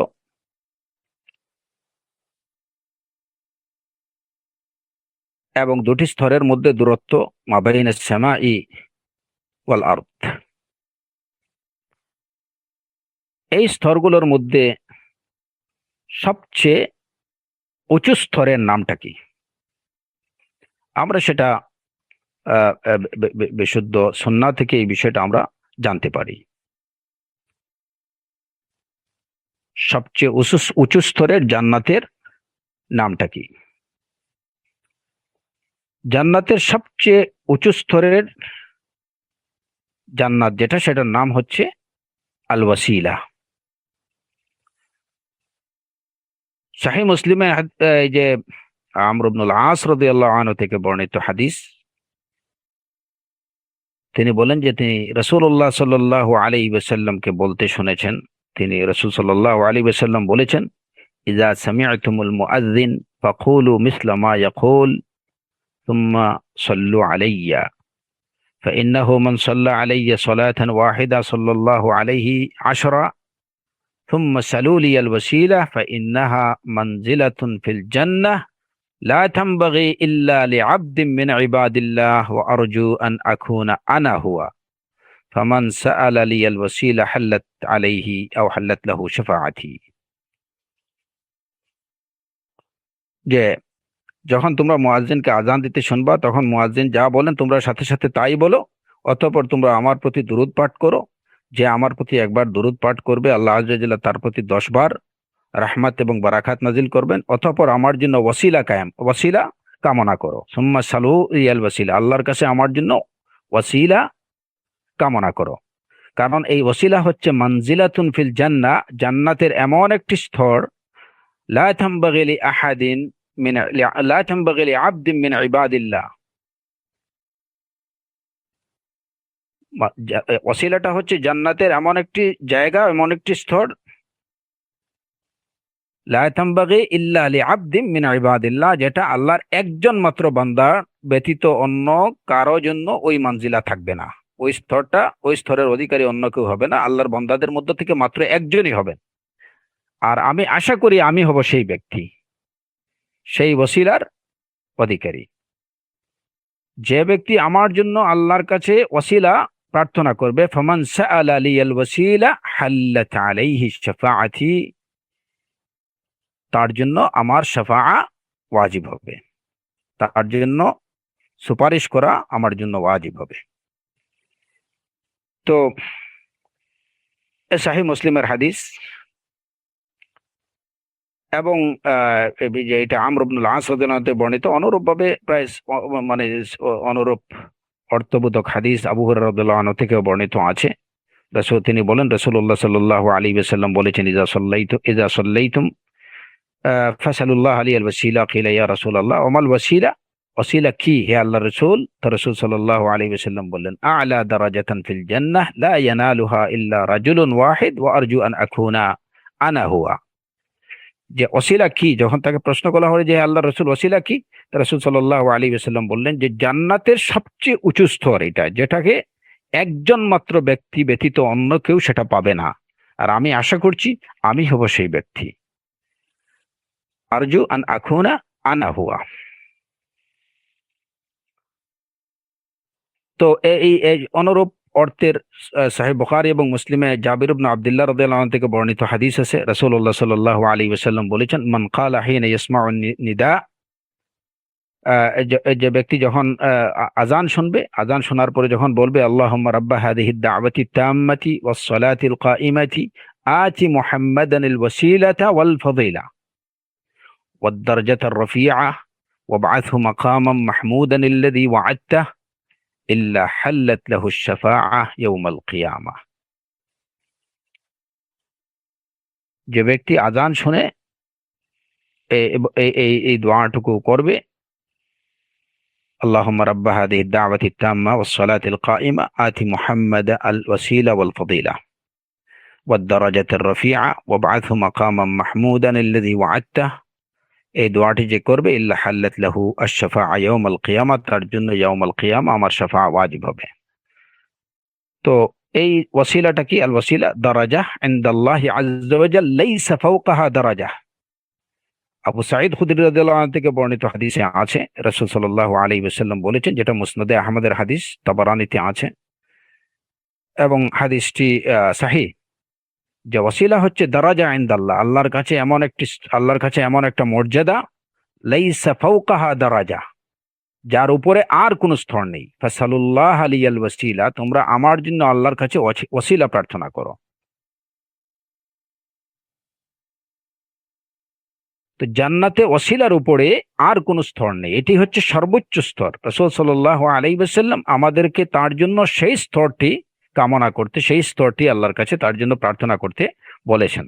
যদি এটা আমরা এই অর্থ বুঝে আজানের, যখন মুয়াজ্জিন আজান দেন, আজান শোনার পরে এই বিষয়টাকে অন্তরে রেখে যদি, যে আমি আমার নবীর জন্য আল্লাহর কাছে ওসিলা প্রার্থনা করছি, জান্নাতের সর্বোচ্চ স্তরটি প্রার্থনা করছি, এই এই বিশ্বাস রেখে এবং মনের মধ্যে এই বিষয়টি রেখে যদি সে এই দোয়াটি পড়ে, আল্লাহুম্মা রাব্বা হাযিহিদ দাওয়াতিত তাম্মা ওয়াস সালাতিল কাইমা, তো ইয়াউমাল কিয়ামা তার জন্য রাসূলুল্লাহ সাল্লাল্লাহু আলাইহি ওয়াসাল্লামের সুপারিশ ওয়াজিব হয়ে যাবে।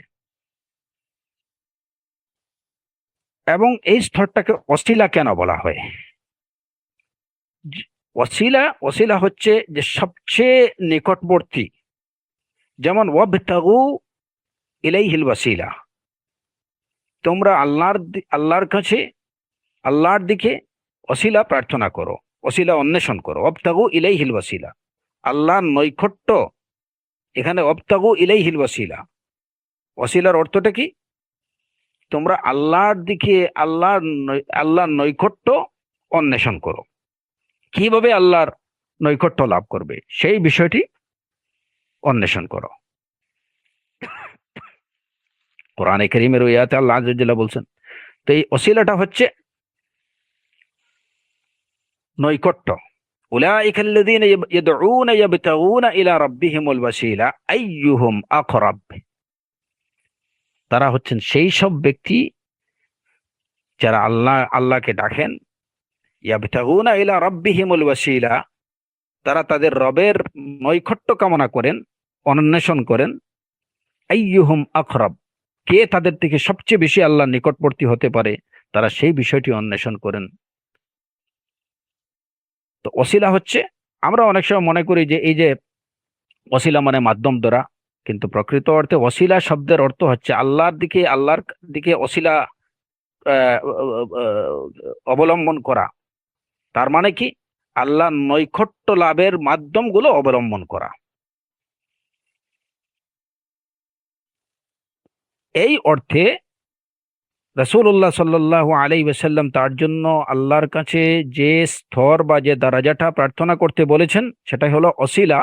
এটাকে ওসিলা কেন বলা হয়? যে ওই স্তরটা হচ্ছে আল্লাহ আযজা ওয়া জাল্লার আরশের সবচেয়ে নিকটবর্তী স্তর। আল্লাহ আযজা ওয়া জাল্লার আরশের সবচেয়ে নিকটবর্তী স্তর হচ্ছে জান্নাতের ওই স্তরটা, ওই ওসিলা। তো আরশের সবচেয়ে নিকটবর্তী হওয়ার কারণে ওই স্তরের নাম হচ্ছে ওয়াসিলা। আতি মুহাম্মাদানিল ওয়াসিলাতা ওয়াল ফাদিলা। এই বিষয়টাকে অনেকে এই যে ভুল ব্যাখ্যা করে, যে মুহাম্মদকে ওসিলা হিসাবে গ্রহণ করা। আল্লাহুল মুস্তাআন। মুহাম্মদ সাল্লাল্লাহু আলাইহি ওয়াসাল্লাম তিনি নিজে তার জন্য আল্লাহর কাছে ওসিলা প্রার্থনা করতে বলেছেন, এবং তিনি বলেছেন যে আমার জন্য আল্লাহর কাছে ওসিলা প্রার্থনা করবে, ইয়াউমাল কিয়ামা তার জন্য আমার সুপারিশ ওয়াজিব হয়ে যাবে। এই কথাটির ভুল ব্যাখ্যা দিয়ে মানুষকে তাওহীদ থেকে সরানো হচ্ছে, যে মুহাম্মদকে ওসিলা হিসাবে গ্রহণ করো। ওয়াবতাগু ইলাইহিল ওয়াসিলা, যে আল্লাহর নৈকট্য অন্বেষণ করো। কিভাবে আল্লাহর নৈকট্য লাভ করতে পারবে সেই পথগুলো খুঁজো, আল্লাহর নৈকট্য কামনা করো।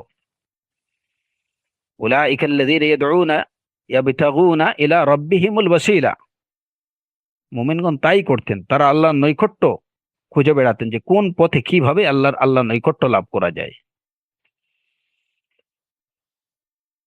কিন্তু এর বিপরীত বা এর অপব্যাখ্যা করে মানুষকে মূলত আল্লাহ আযজা ওয়া জাল্লার নৈকট্য তো দূরের কথা, আল্লাহ থেকে সম্পূর্ণ দূরে সরানো হচ্ছে। এবং এই জায়গায় এই ওসিলার অপব্যাখ্যা করতে যে তারা কখনো রাসূল সাল্লাল্লাহু আলাইহি ওয়াসাল্লামকে মাধ্যম করছে, কখনো বা পীর মাশায়েখদেরকে মাধ্যম বানাচ্ছে, কখনো বিভিন্ন তাদের দৃষ্টিতে অলিয়া উলিয়া এদেরকে তারা মাধ্যম হিসাবে গ্রহণ করছে যে এদের মাধ্যমে আল্লাহর কাছে যেতে হবে। ওয়া নাউযু বিল্লাহি মিন যালিক। আল্লাহ আযজা ওয়া জাল্লা বলছেন যে তোমরা সরাসরি আমার নৈকট্য লাভের জন্য সচেষ্ট হও। রাসূলুল্লাহ সাল্লাল্লাহু আলাইহি ওয়াসাল্লাম তিনি নিজে তার জন্য ওসিলা প্রার্থনা করতে বলেছেন। সেই জায়গাতে আমরা রাসূল সাল্লাল্লাহু আলাইহি ওয়াসাল্লামকে ওসিলা বানাই নাই। এটা কারণ হচ্ছে যে ওসিলা শব্দের অর্থ কি? নৈকট্য, নিকটবর্তিতা। তো জান্নাতের সর্বোচ্চ স্তরের নাম হচ্ছে আল ওয়াসিলা। এখন এই জায়গাতে আমরা আমরা যদি বলি যে জান্নাতের সর্বোচ্চ স্তর বা আরশের সবচেয়ে নিকটবর্তী স্তর হচ্ছে, স্তরের নাম হচ্ছে ওয়াসিলা, তাহলে এই জায়গাতে একটা বাহ্যিকভাবে আমাদের কাছে একটা কন্ট্রাডিকশন দেখা দিতে পারে। সেটা হচ্ছে যে এই কিছুক্ষণ আগে আমরা যে হাদিসটা বললাম, আবু হুরায়রা রাদিয়াল্লাহু আনহু থেকে বর্ণিত হাদিস, যে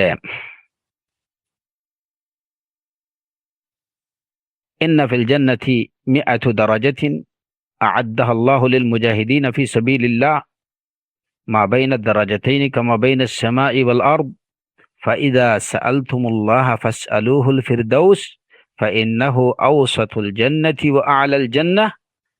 এবং শেষ কথাটি যেটা ছিল যে আবু রাদিয়াল্লাহু আনহু তিনি বলেছেন যে আমার মনে হয় রাসূল সাল্লাল্লাহু আলাইহি ওয়াসাল্লাম এই কথাটিও বলেছেন, ওয়া ফাওকাহু আরশুর রহমান, যে জান্নাতুল ফেরদৌসের উপরে হচ্ছে আরশুর রহমান, আল্লাহর আরশ। অমিনহু তুফাজ্জারু আনহারুল জান্নাহ, এবং সেখান থেকে জান্নাতের নহরগুলো, নদীগুলো প্রবাহিত হয়। তো এখানে যে কথাটি যে ফেরদৌস, জান্নাতুল ফেরদৌসের উপরে আল্লাহর আরশ, আর এখানে আমরা বললাম যে ওয়াসিলা হচ্ছে আল্লাহর আরশের সবচেয়ে নিকটবর্তী জান্নাত। এই দুইটার মধ্যে কি কোনো ধরনের সংঘর্ষ বা বৈপরীত্য আছে? না, আদৌ না। কারণ ফিরদাউসেরই একটা অংশ হচ্ছে, সর্বোচ্চ স্তরটা হচ্ছে কি আল ওয়াসিলা। ফিরদাউসের সবচেয়ে উপরের স্তরটাই হচ্ছে আল ওয়াসিলা।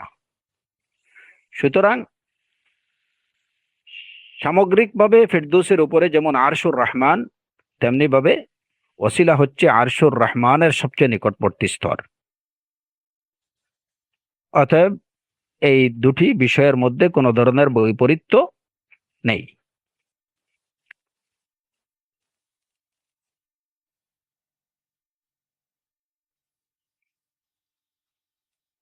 এরপরে যে বিষয়টা,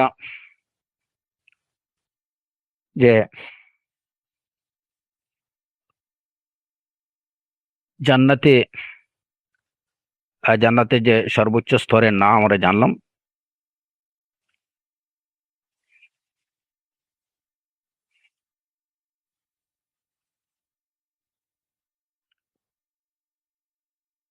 এবং জান্নাতের যে স্তরগুলো কতগুলো, প্রকৃত স্তর কতটি, সেটা একমাত্র আল্লাহ আযজা ওয়া জাল্লা ভালো জানেন।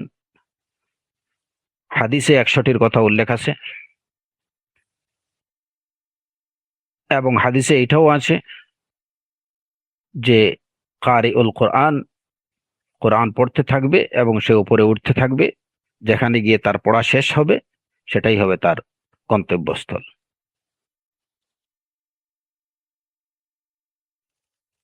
এখন আরেকটা বিষয় হলো যে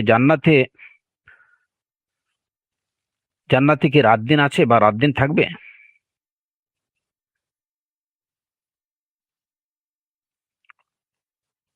কোরআনে কারীমে আল্লাহ আযজা ওয়া জাল্লা বলেছেন যে লা ইয়াসমাউনা ফিহা লাগওয়ান ইল্লা সালামা ওয়া লাহুম রিজকুহুম ফিহা বুকরাতুন ওয়া আশিয়্যা তিলকাল জান্নাতুল্লাতী নুরিসু মিন ইবাদিনা মান কানা তাকিয়্যা। যে জান্নাতে কোনো অনর্থক কথাবার্তা শুনতে পাবে না, শুধুমাত্র সালাম।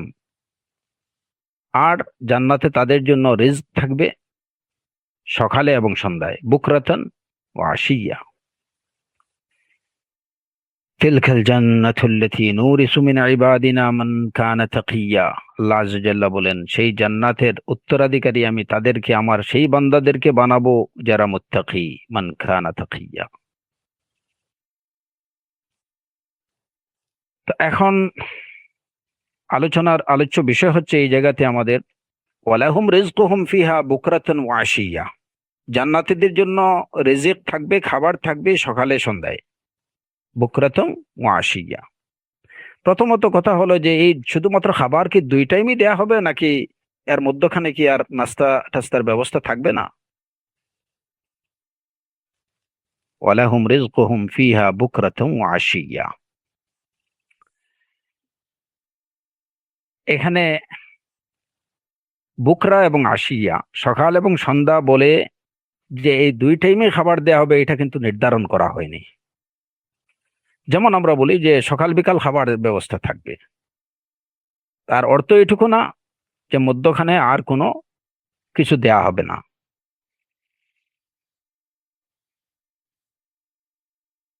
সুতরাং এখানে বুকরা এবং আশিয়া, সকাল এবং সন্ধ্যা বলে এই সময়টাকে, এই দুই বেলাকে নির্ধারণ করা হয়নি যে এটাই সুনির্দিষ্ট, এর বাইরে যাওয়া যাবে না।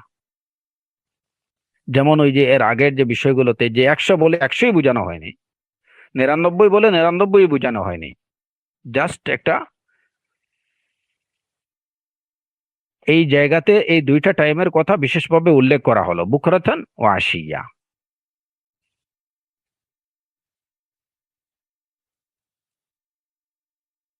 এর মধ্যে মানুষের এই যে ওয়ালাকুম ফিহা মা তাশতাহি আনফুসুকুম ওয়ালাকুম ফিহা মা তাদউন নুজুলাম মিন গফুরির রহিম। ওয়ালাকুম ফিহা মা তাশতাহি আনফুসুকুম, জান্নাতে তোমাদের জন্য তোমাদের মন যা চাইবে তাই তোমাদের জন্য থাকবে। ওয়ালাকুম ফিহা মা তাদউন, তোমরা যাই তলব করবে সেটাই তোমাদের জন্য থাকবে। সুতরাং এখানে সময়কে সুনির্ধারণ করা এটা মতলব না, বিশেষ করে দুইটা টাইমকে উল্লেখ করা হলো। আচ্ছা, এটা গেল একটা জব। দ্বিতীয় কথা হচ্ছে বুকরাতান ওয়া আশিয়া, সকাল সন্ধ্যা বলে পুরা দিবারাত্রিকেই অন্তর্ভুক্ত করা হলো। যেমন আমরা বলি যে সকাল সন্ধ্যা কাজ চলতেছে, তার মানে কি সকাল থেকে সন্ধ্যা পর্যন্ত সারা দিনই কাজ চলতেছে। তো এই সকাল সন্ধ্যার মধ্যে কিন্তু পুরা দিনই অন্তর্ভুক্ত। ওয়ালাহুম রিজকুহুম ফিহা বুকরাতান ওয়া আশিয়া, তার মানে সারাদিনই তাদের জন্য খাবার আছে, এই অর্থ হতে পারে। যেমন আমরা বলি যে ওই ফ্যাক্টরিতে সকাল সন্ধ্যা কাজ চলে, তার মানে কি শুধুমাত্র সকালে একবার আর বিকালে একবার কাজ চলে, নাকি সকাল সন্ধ্যা কাজ বলতে আমরা এখানে বলি যে বুঝাতে চাই যে এটা 12 ঘন্টা কিংবা 24 ঘন্টা এখানে কাজ চলে? এখানেও বুকরাতুন ওয়া আশিয়া মানে সব সময় তাদের রিজিক তাদেরকে দেয়া হবে, এটাই বোঝানো হয়েছে। এটাও হতে পারে। সুতরাং যে শুধুমাত্র দুইবার খাবার দেয়া হবে এটা বোঝার কোনো অবকাশ এই জায়গাতে নেই। আচ্ছা, তারপরে আমাদের যে বিষয়টা সেটা হচ্ছে বুকরাতুন ওয়া আশিয়া, এখন সকাল এবং সন্ধ্যা। সকাল এবং সন্ধ্যা যদি হয় তাহলে বুঝতে হবে যে জান্নাতে কি আছে, দিবারাত্রির বিষয় আছে, সূর্য উদয় এবং সূর্য অস্তমিত হওয়ার বিষয় আছে। অথচ জান্নাতের মধ্যে তো এই যে রাত বা দিন এরকম বিষয় তো নেই, যে জান্নাতে রাত হলে অন্ধকার হয়ে আসবে, দিন হলে আবার সূর্য উঠবে, এরকম তো কিছু নেই।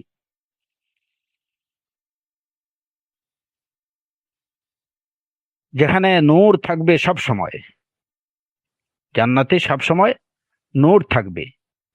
রাতের আলো, রাতের অন্ধকার যে নূরকে প্রভাবিত করতে পারবে না, কিংবা যেখানে রাতের কোনো অন্ধকার থাকবে না, জান্নাতে কোনো রাত নেই, কোনো অন্ধকার নেই, আলো আর আলো, নূরুন আলা নূর। তাহলে যেখানে রাত নেই দিন নেই, তাহলে সকাল বা সন্ধ্যার বিষয়টা কিভাবে নির্ধারিত হবে? তো এই বিষয়ে ইমাম কুরতুবী রাহিমাহুল্লাহ তিনি বলেছেন যে উলামায়ে কেরামরা বলেছেন, লাইসা ফিল জান্নাতি লাইলুন ওয়া নাহারুন ওয়া ইন্নামা হুম ফি নূরিন দাইমিন আবাদা, ওয়া ইন্নামা হুম ফি নূরিন দাইমিন আবাদান, সবসময় তারা নূরের মধ্যে থাকবে, জান্নাতে রাত বা দিন বলতে কিছু নেই। তাহলে তারা এই যে বুকরা এবং আশিয়া, সকাল এবং সন্ধ্যা, এটা কিভাবে নির্ধারণ হবে? وإنما يعرفون مقدار الليل بإرخاء الحجب وإغلاق الأبواب। এটা ইমাম কুরতুবী রাহিমাহুল্লাহ বলছেন যে উলামায়ে কেরামরা বলেছেন যে তাহলে এখানে কিভাবে রাত বা দিনটা বোঝা যাবে? ইন্নামা ইয়ারিফুনা মিকদার আল-লাইল, রাত কতটুকু এটা বোঝা যাবে বিইরখাইল হুজুব, যখন পর্দা ফেলে দেয়া হবে, ওয়া ইগলাকিল আবওয়াব, দরজাগুলো বন্ধ করে দেয়া হবে, ওয়া ইয়ারিফুনা মিকদার আন-নাহার বিরাফইল হুজুব ওয়া ফাতহিল আবওয়াব, আর যখন পর্দাগুলো উঠাই দেয়া হবে এবং দরজাগুলো খুলে দেয়া হবে, তখন বুঝতে হবে যে দিন চলে আসছে।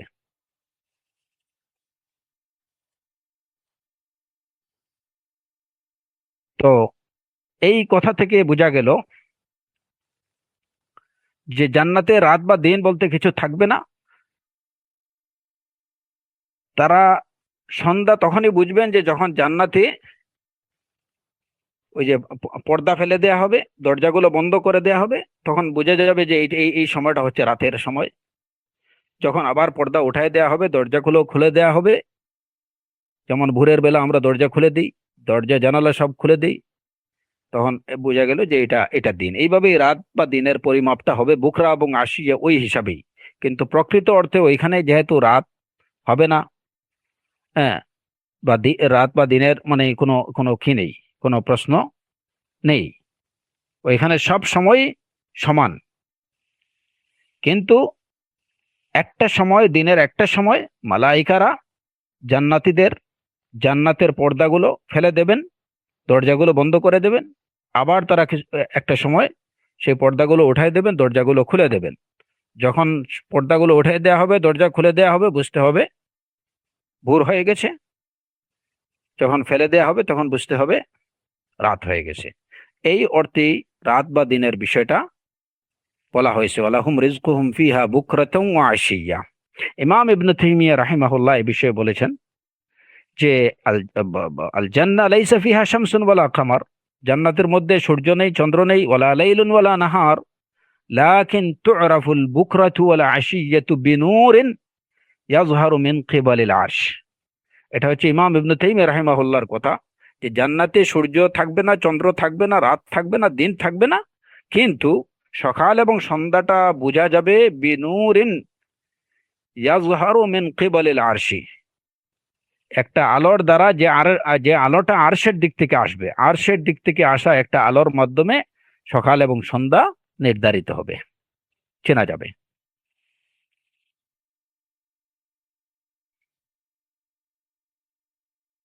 তো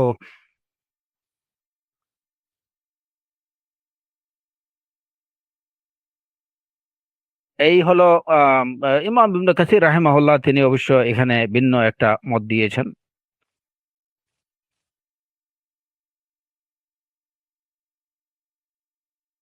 যে সকাল এবং সন্ধ্যাটা আহলুল জান্নাহরা তারা চিনতে পারবেন যে আলোর কিতে আলোর আসা কিংবা আলোর চলে যাওয়া, বা নূরের কমই বেশিতে বেশির মাধ্যমে তারা সকাল এবং সন্ধ্যার বিষয়টা হয়তো আহলুল জান্নাতরা বুঝতে পারবেন। তো এখানে ইমাম কুরতুবী রাহিমাহুল্লাহ তিনি যে কথা বলেছেন যে একটা সময়, দিনের একটা সময় মালাইকারা জান্নাতীদের জান্নাতের পর্দা ফেলে দেবেন, দরজা বন্ধ করে দেবেন, এর দ্বারা বোঝা যাবে যে রাত হয়ে গেছে বা সন্ধ্যা চলে আসছে। আবার যখন এগুলো উঠাই দেবেন, তখন বোঝা যাবে যে ভোর হয়ে গেছে। এটা হতে পারে, অথবা ইমাম ইবনে তাইমিয়া রাহিমাহুল্লাহ তিনি যে কথা বলেছেন যে এটা বোঝা যাবে, আহ, এই সকাল এবং সন্ধ্যাটা বোঝা যাবে বিনুরিন ইয়াযহারু মিন কিবালিল আরশ, আরশের দিক থেকে একটা আলো আসবে, সেই আলোর মাধ্যমে বোঝা যাবে যে সকাল এবং সন্ধ্যার বিষয়টা চেনা যাবে। আল্লাহু আ'লাম, আল্লাহ আযজা ওয়া জাল্লা সবচেয়ে ভালো জানেন যে এইখানে সকাল বা সন্ধ্যার বিষয়টি কিভাবে নির্ধারিত হবে বা কিভাবে বোঝা যাবে। তো কথা হচ্ছে আমাদের ওইখানে যেহেতু মানুষের আহলুল জান্নাতরা তারা কখনো ঘুমাবেন না, তাদের ঘুমের প্রয়োজন হবে না, সুতরাং তাদের রাতের প্রয়োজন নেই। তাদের সকাল বা তাদের প্রত্যেকটা মুহূর্তই হচ্ছে আনন্দ, উপভোগ, স্বাচ্ছন্দ্য আর আয়েশের সময় তারা কাটাবেন, আরাম আর আয়েশের মধ্যে। না কোনো ঘুমের প্রয়োজন হবে না, সুতরাং তাদের অন্ধকারেরও প্রয়োজন নেই। হ্যাঁ, এখানে পর্দা ঢেলে দেওয়ারও প্রয়োজন নেই। হ্যাঁ, কারণ তাদের পুরা সময়টাই আনন্দের মধ্যে তারা উপভোগ করবেন। যদি ঘুমের প্রয়োজন হতো তাহলে রাতের প্রয়োজন হতো, বা অন্ধকার একটু পরিবেশটা একটু অন্ধকার করে দেওয়ার প্রয়োজন হতো। এরকম কোনো কিছুর প্রয়োজন যেহেতু তাদের নেই, সুতরাং এখানে আল্লাহ আযজা ওয়া জাল্লা সবচেয়ে ভালো জানেন যে এই যে বুকরা এবং আশিয়া এটা কিভাবে নির্ধারিত হবে, আল্লাহু আ'লাম। কিন্তু তাদের কাছে তাদের রিজিক আসবে সকাল সন্ধ্যায়, সারা দিন, প্রতিটি মুহূর্ত। যাই তাদের মন চাইবে তারা সেটাই পাবেন, সেটাই খাবেন। তো এই গেল জান্নাতের সকাল। এখানে রাত বা দিন আছে কিনা? জান্নাতে কোনো রাত দিন নেই, জান্নাতে কোনো চন্দ্র নেই, সূর্য নেই, সবসময় নূর আর নূর।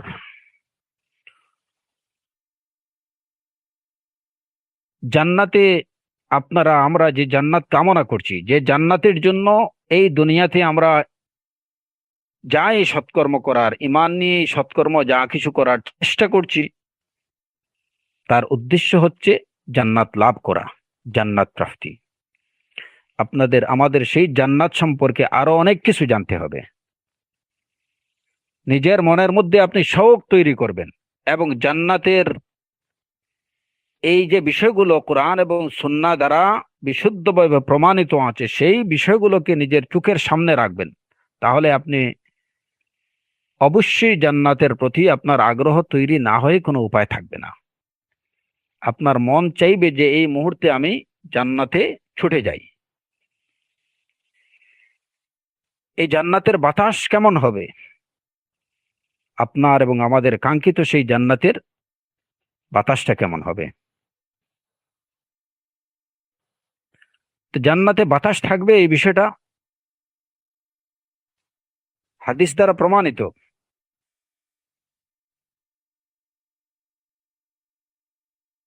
জান্নাতে যে বাতাস থাকবে, চন্দ্র সূর্য থাকবে না, কিন্তু সেখানে বাতাস থাকবে, এই বিষয়টা হাদিস দ্বারা প্রমাণিত।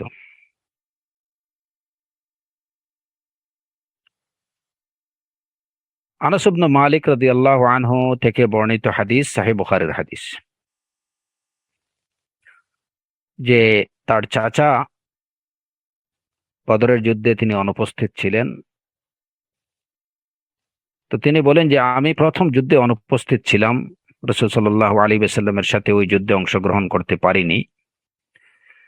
তিনি বলেন, লা ইন আশহাদানি আল্লাহু মা'আন নবিয়্যি সাল্লাল্লাহু আলাইহি ওয়াসাল্লাম লা ইউরিয়ান্নাল্লাহু মা আফআল। যদি আল্লাহ আমাকে তার নবীর সাথে অন্য কোনো যুদ্ধে শরীক হওয়ার সুযোগ দেন, তাহলে আল্লাহ দেখবেন আমি কি করি। ফালাকিয়া ইয়াউমা উহুদ, উহুদের যুদ্ধ সামনে চলে আসলো। ফাহুজিমান নাস, এই উহুদের যুদ্ধের প্রথম দিকে কিছুটা মুসলমানরা পরাজিত অবস্থায় চলে গেছিলেন। ওই সময় তিনি আল্লাহুম্মা ইন্নী আ'তাযিরু ইলাইক, আনাস ইবনে মালিক রাদিয়াল্লাহু আনহুর চাচা, তিনি বলেন, ওই সময় তিনি বললেন, আল্লাহুম্মা ইন্নী আ'তাযিরু ইলাইকা মিম্মা সানাআ হাউলা ওয়া আবরাউ ইলাইকা মিম্মা সানাআ হাউলা।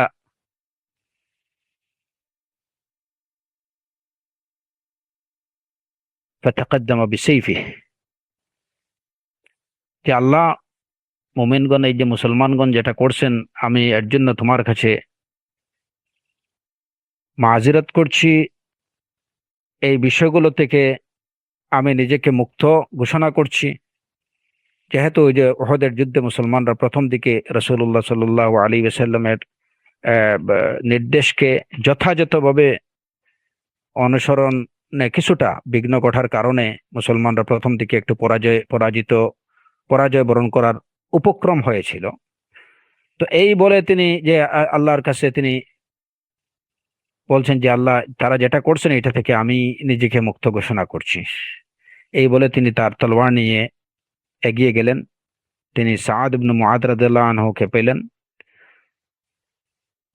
তো সাদ ইবনে মুআদকে তিনি জিজ্ঞেস করলেন, আইনা সাদ, এ সাদ কোথায়? ইন্নী আজিদু রিহাল জান্নাতি দুনা উহুদ। এই কথা বলি যে সাদ তুমি কই? আমি জান্নাতের সুঘ্রাণ পাচ্ছি উহুদের নিকট থেকে। উহুদের দিক থেকে, ওই দিক থেকে আমার কাছে জান্নাতের কি আসতেছে, বাতাস আসতেছে।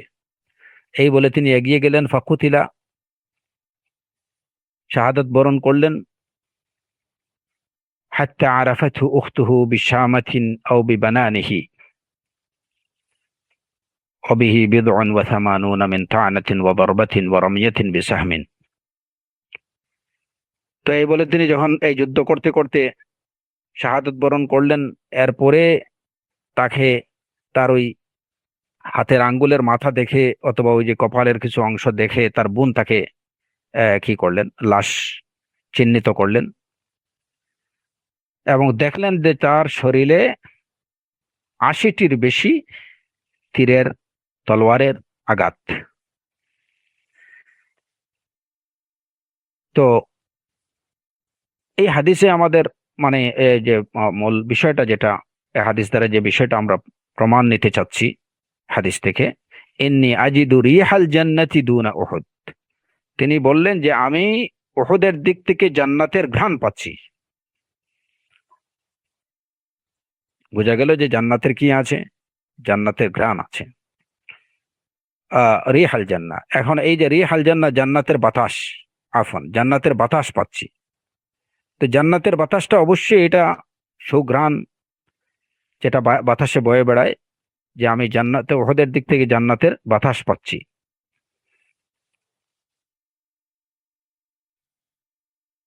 এবং এই যে জান্নাতের যে বাতাস আছে, এই বিষয়গুলো আরো রাসূল সাল্লাল্লাহু আলাইহি ওয়াসাল্লাম থেকে বর্ণিত অনেকগুলো হাদিস দ্বারা প্রমাণিত। যেমন সহিহ মুসলিমের হাদিস, সিনফান মিন আহলিন নারি লাম আরাহুমা কওমুন মাআহুম সিয়াতুন কাআযনাবিল বাকার ইয়াদরিবুনা বিহান নাস ওয়া নিসাউন কাসিয়াতুন আরিয়াতুন মুমিলাতুন মাইলাতুন রুউসুহুন্না কাআসনিমাতিল বুখতিল মাইলাহ লা ইয়াদখুলনাল জান্নাতা ওয়া লা ইয়াজিদনা রিহাহা। এই যে কিছু নারীদের বিবরণ দেয়া হলো, যে নারীদের সম্পর্কে বলা হয়েছে যে তারা লা ইয়াদখুলনাল জান্নাহ ওয়া লা ইয়াজিদনা রিহাহা, তারা জান্নাতে প্রবেশ করতে পারবে না, এমনকি তারা জান্নাতের বাতাসটুকুও পাবে না। ওয়া ইন্না রিহাহা ইউজাদু মিন মাসিরাতি কাদা ওয়া কাদা, জান্নাতের বাতাস পাওয়া যায়, জান্নাতের সুঘ্রাণ পাওয়া যায় মিন মাসিরাতি, এই পরিমাণ দূরত্ব থেকে। কিন্তু ওই যে কিছু লোকদের, দুই ধরনের লোকের বর্ণনা দিলেন এই হাদিসে রাসূল সাল্লাল্লাহু আলাইহি ওয়াসাল্লাম, যারা জান্নাতে প্রবেশ করতে পারবে না এবং যারা জান্নাতের ঘ্রাণটুকুও পাবে না। তো এখানে বাতাস আমরা এই কারণে করছি যে জান্নাতের বাতাস বা জান্নাতের বাতাসটাই হচ্ছে সুঘ্রাণ, শুধু ঘ্রাণ আর ঘ্রাণ।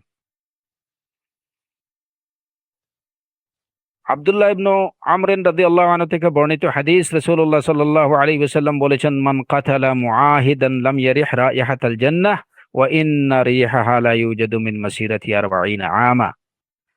এটাও সহিহ বুখারীর হাদিস, যে যদি কেউ চুক্তিবদ্ধ কোনো লোককে হত্যা করে, তাহলে সে জান্নাতের ঘ্রাণ পাবে না, জান্নাতের বাতাস পাবে না, অথচ জান্নাতের বাতাস পাওয়া যায় 40 বছরের দূরত্ব থেকে। তো এই সমস্ত হাদিস দ্বারা এই বিষয়টা প্রমাণিত যে জান্নাতে বাতাস আছে, জান্নাতে ঘ্রাণ আছে, ঘ্রাণ সমৃদ্ধ বাতাস। আর রিহ, জান্নাতের বাতাস সম্পর্কে যখন আমরা বলবো, তখন এটা অবশ্যই অত্যন্ত সুঘ্রাণ সম্বলিত বাতাস।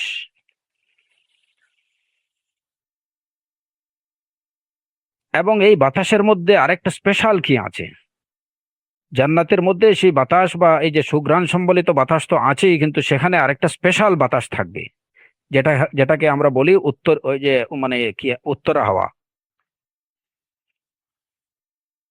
উত্তরা হাওয়া, উত্তর দিক থেকে যে একটা বাতাস প্রবাহিত হবে, একটা স্পেশাল বাতাস। আনাস ইবনে মালিক রাদিয়াল্লাহু আনহু থেকে বর্ণিত হাদিস, রাসূলুল্লাহ সাল্লাল্লাহু আলাইহি ওয়াসাল্লাম বলেছেন, ইন্না ফিল জান্নাতি লাসাওকান ইয়াতুনাহা কুল্লা জুমআহ فتهب ريح الشمال فتحثو في وجوههم وثيابهم فيزدادون حسنا وجمالا فيرجعون إلى أهليهم وقد ازدادوا حسنا وجمالا فيقول لهم أهلهم والله لقد زدتم بعدنا حسنا وجمالا لقد ازددتم بعدنا حسنا وجمالا فيقولون وأنتم والله لقد ازددتم حسنا بعدنا وجمالا সাহিহ মুসলিমের হাদিস যে জান্নাতে একটা মার্কেটও আছে। হ্যাঁ, ফিল জান্নাতি লাসৌকা, জান্নাতে মার্কেট আছে, যে মার্কেটে প্রত্যেক শুক্রবার জান্নাতীরা আসবেন। ওইখানে একটা উত্তরা হাওয়া তারা তাদের শরীরে লাগবে, তাদের চেহারায় লাগবে, তাদের কাপড়ে একটা উত্তরা হাওয়া বয়ে যাবে।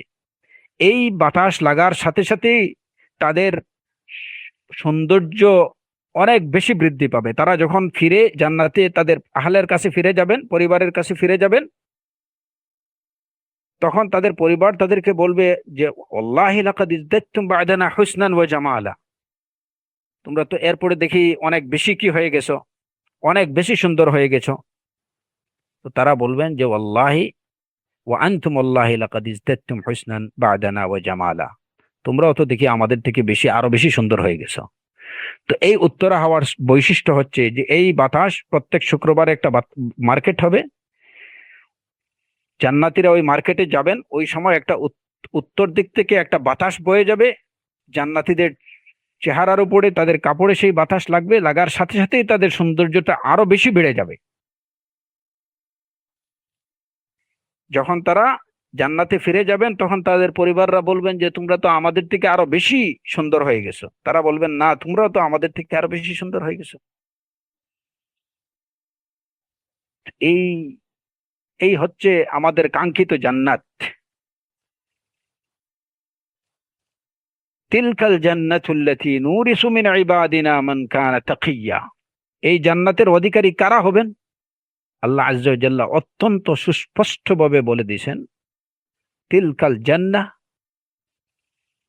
নুরিসু মিন ইবাদিনা, এই জান্নাতের উত্তরাধিকারী আমি বানাবো আমার বান্দাদের মধ্য থেকে মান কানা তাকিয়্যা, যে হবে তাকি, যে হবে মুত্তাকি, যে দুনিয়াতে আল্লাহকে ভয় করে চলবে, এই জান্নাত হচ্ছে তাদের জন্য। আমি জান্নাত সম্পর্কে আর একটা বিষয়, যেহেতু জান্নাত সম্পর্কে ইনশাআল্লাহ আরো বেশ কিছু বিষয় আছে যেগুলো আমাদের একজন মুসলিম মুমিন হিসাবে আমাদের জানা দরকার, আমাদের কাঙ্ক্ষিত বস্তু সম্পর্কে আমাদের পরিপূর্ণরূপে অবগত হওয়া দরকার। সেই কারণে ইনশাআল্লাহ জান্নাতের আরো কিছু বিবরণ নিয়ে আমরা আলোচনা করব। আজকে আরেকটা বিষয় নিয়ে আলোচনা করে আজকের আলোচনা শেষ করব ইনশাআল্লাহ। সেটা হলো জান্নাতের এই যে জান্নাতের মাটি, জান্নাতের মাটি কেমন হবে? জান্নাতের মাটি হবে মিসকে মিশকে আম্বার। সহিহ বুখারী এবং মুসলিমের হাদিস, আনাস ইবনে মালিক রাদিয়াল্লাহু আনহু থেকে বর্ণিত হাদিস, রাসূলুল্লাহ সাল্লাল্লাহু আলাইহি ওয়াসাল্লাম বলেছেন, আনাস ইবনে মালিক রাদিয়াল্লাহু আনহু বর্ণিত হাদিস, তিনি বলেন যে আবু যর রাদিয়াল্লাহু আনহু রাসূলুল্লাহ সাল্লাল্লাহু আলাইহি ওয়াসাল্লাম থেকে একটা হাদিস বর্ণনা করতেন, যেখানে রাসূলুল্লাহ সাল্লাল্লাহু আলাইহি ওয়াসাল্লাম বলেছেন, উদখিলতুল জান্নাতা ফাইদা ফিহা জানাবিজুল লুলু ওয়া ইযা তুরাবুহাল মিস্ক, আমাকে জান্নাতে প্রবেশ করানো হলো, ফাইদা ফিহা জানাবিজুল লুলু ওয়া ইযা তুরাবুহা আল মিস্ক, যেখানে তার জানাবিজ, জান্নাতের নুড়িগুলো হচ্ছে মুথির এবং তার মাটিগুলো হচ্ছে মিশকের, এবং কোন কোন বর্ণনায় আছে যে জান্নাতের মাটি হবে জাফরানের। তো এই যেমন এই যে আবু হুরায়রা রাদিয়াল্লাহু আনহু থেকে বর্ণিত হাদিসে আছে, রাসূলুল্লাহ সাল্লাল্লাহু আলাইহি ওয়াসাল্লাম বলেছেন, লম্বা হাদিস, যে হাদিসের অংশ হচ্ছে, কুলনা ইয়া রাসূলুল্লাহ হাদিসনা আনিল জান্নাতি ওয়া মা বিনাউহা, ক্বালা লুবনাতু যাহাবিন ওয়া লুবনাতু ফিদ্দাতিন ওয়া মিলাতুহা আল মিস্ক ওয়া হাসাবাউহা আল লুলু ওয়াল ইয়াকুত ওয়া তুরাবুহা আজ জাফরান। যে জান্নাতের দেয়াল এগুলো একটা একটা ইট হবে স্বর্ণের, একটা ইট হবে রূপের। অমিলাতুহাল মিস্ক, এর এই যে কিটা টাইলসটা হবে কি এর মিস্কের, নড়িগুলো হবে মথি এবং পান্নার, তার মাটি হবে জাফরানের। মানে জাফরানের, এটা হতে পারে কালারের দিক থেকে, ঘ্রাণের দিক থেকে, এবং ঘ্রাণের দিক থেকে সেটা মিস্কের মতো হতে পারে। তো এই দুইটার মধ্যে কিন্তু আসলে এটা মুসনাদে আহমদের হাদিস এবং হাদিস হাসান, ইমাম আলবানী রাহিমাহুল্লাহ এই হাদিসটিকে হাসান বলেছেন। তো এই দুইটার মধ্যে আসলে কোনো বৈপরীত্য নেই যে জাফরানের মতো মাটিটা কখনো হতে পারে যে কিছু অংশ মাটির জাফরানের মতো, কিছু অংশ মাটি সেটা মিশকের মতো, কিংবা দুইটারই মিক্সচার হতে পারে। তো যে এই জান্নাতে যে বৈপরীত্য থাকবে, মানে বৈচিত্র্যতা, বৈপরীত্য না, জান্নাতে এই যে বিভিন্ন ধরনের বৈচিত্র্যময় জিনিসপত্র, যেগুলা সম্পর্কে আল্লাহ আযজা ওয়া জাল্লা বলেছেন মা লা আইনুন রাআত ওয়ালা উযুনুন সামিআত,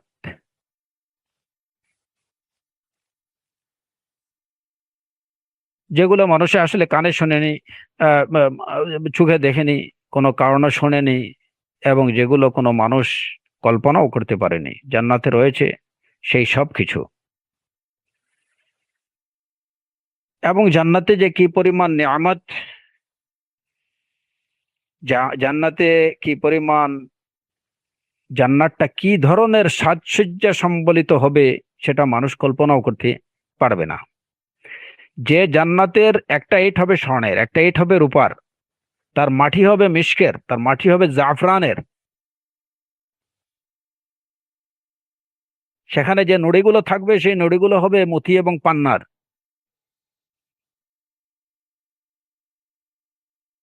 আল্লাহু আকবার, লা ইলাহা ইল্লাল্লাহ। এই জান্নাত, যেটা হচ্ছে একজন মুমিনের চূড়ান্ত গন্তব্যস্থল, এবং যেটা হচ্ছে একজন মুমিনের চিরস্থায়ী আবাসস্থল, আল্লাহতে বিশ্বাসী হিসাবে আমাদের প্রত্যেকের উচিত যে এই জান্নাতকে পাওয়ার জন্য নিজের সর্বোচ্চ ত্যাগ তিতিক্ষা এবং প্রাণপণ চেষ্টা করা। দুনিয়ার এই ক্ষণস্থায়ী জীবন, এবং যে জীবনে অনেক ঝড় ঝাপটা, বাধা বিপত্তি, অনেক কিছু, যেখানে আসলে বলতে গেলে এই দুনিয়া মুমিনের কোনো আরামের জায়গা না। এই দুনিয়াটা মুমিনের উপভোগ করার মতো কিছু নেই। দুনিয়াটা মুমিনের জন্য আসলে এটা হচ্ছে একটা কষ্টের জায়গা। কারণ এখানে সে শুধু কামাই করবে, নিজের সেই চিরস্থায়ী জীবনটাকে, তার চিরস্থায়ী ঠিকানাটা যেন হয় সেই জান্নাত। সেই জান্নাতকে পাওয়ার জন্য এই দুনিয়াটা হচ্ছে মানুষের একটা কর্মস্থল, এটা তার কষ্টের জায়গা। এখানে সে কষ্ট করবে, যত বেশি এখানে সে ওই জান্নাত প্রাপ্তির জন্য কষ্ট করবে, তত বেশি ওই জান্নাতের সর্বোচ্চ স্তরটা সে লাভ করতে পারবে। তিলকাল জান্নাতুল্লাতী নূরিসু মিন ইবাদিনা মান কানা তাকিয়া। আল্লাহ আযজা ওয়া জাল্লা আমাদেরকে তার প্রকৃত মুত্তাকিনদের অন্তর্ভুক্ত হওয়ার তৌফিক দিন। জীবনের সর্বক্ষেত্রে তাকে ভয় করে চলার, তার আদেশ নিষেধগুলো মেনে চলার তৌফিক দিন, এবং আমাদেরকে জান্নাতুল ফিরদৌসের উত্তরাধিকারী হওয়ার তৌফিক দিন।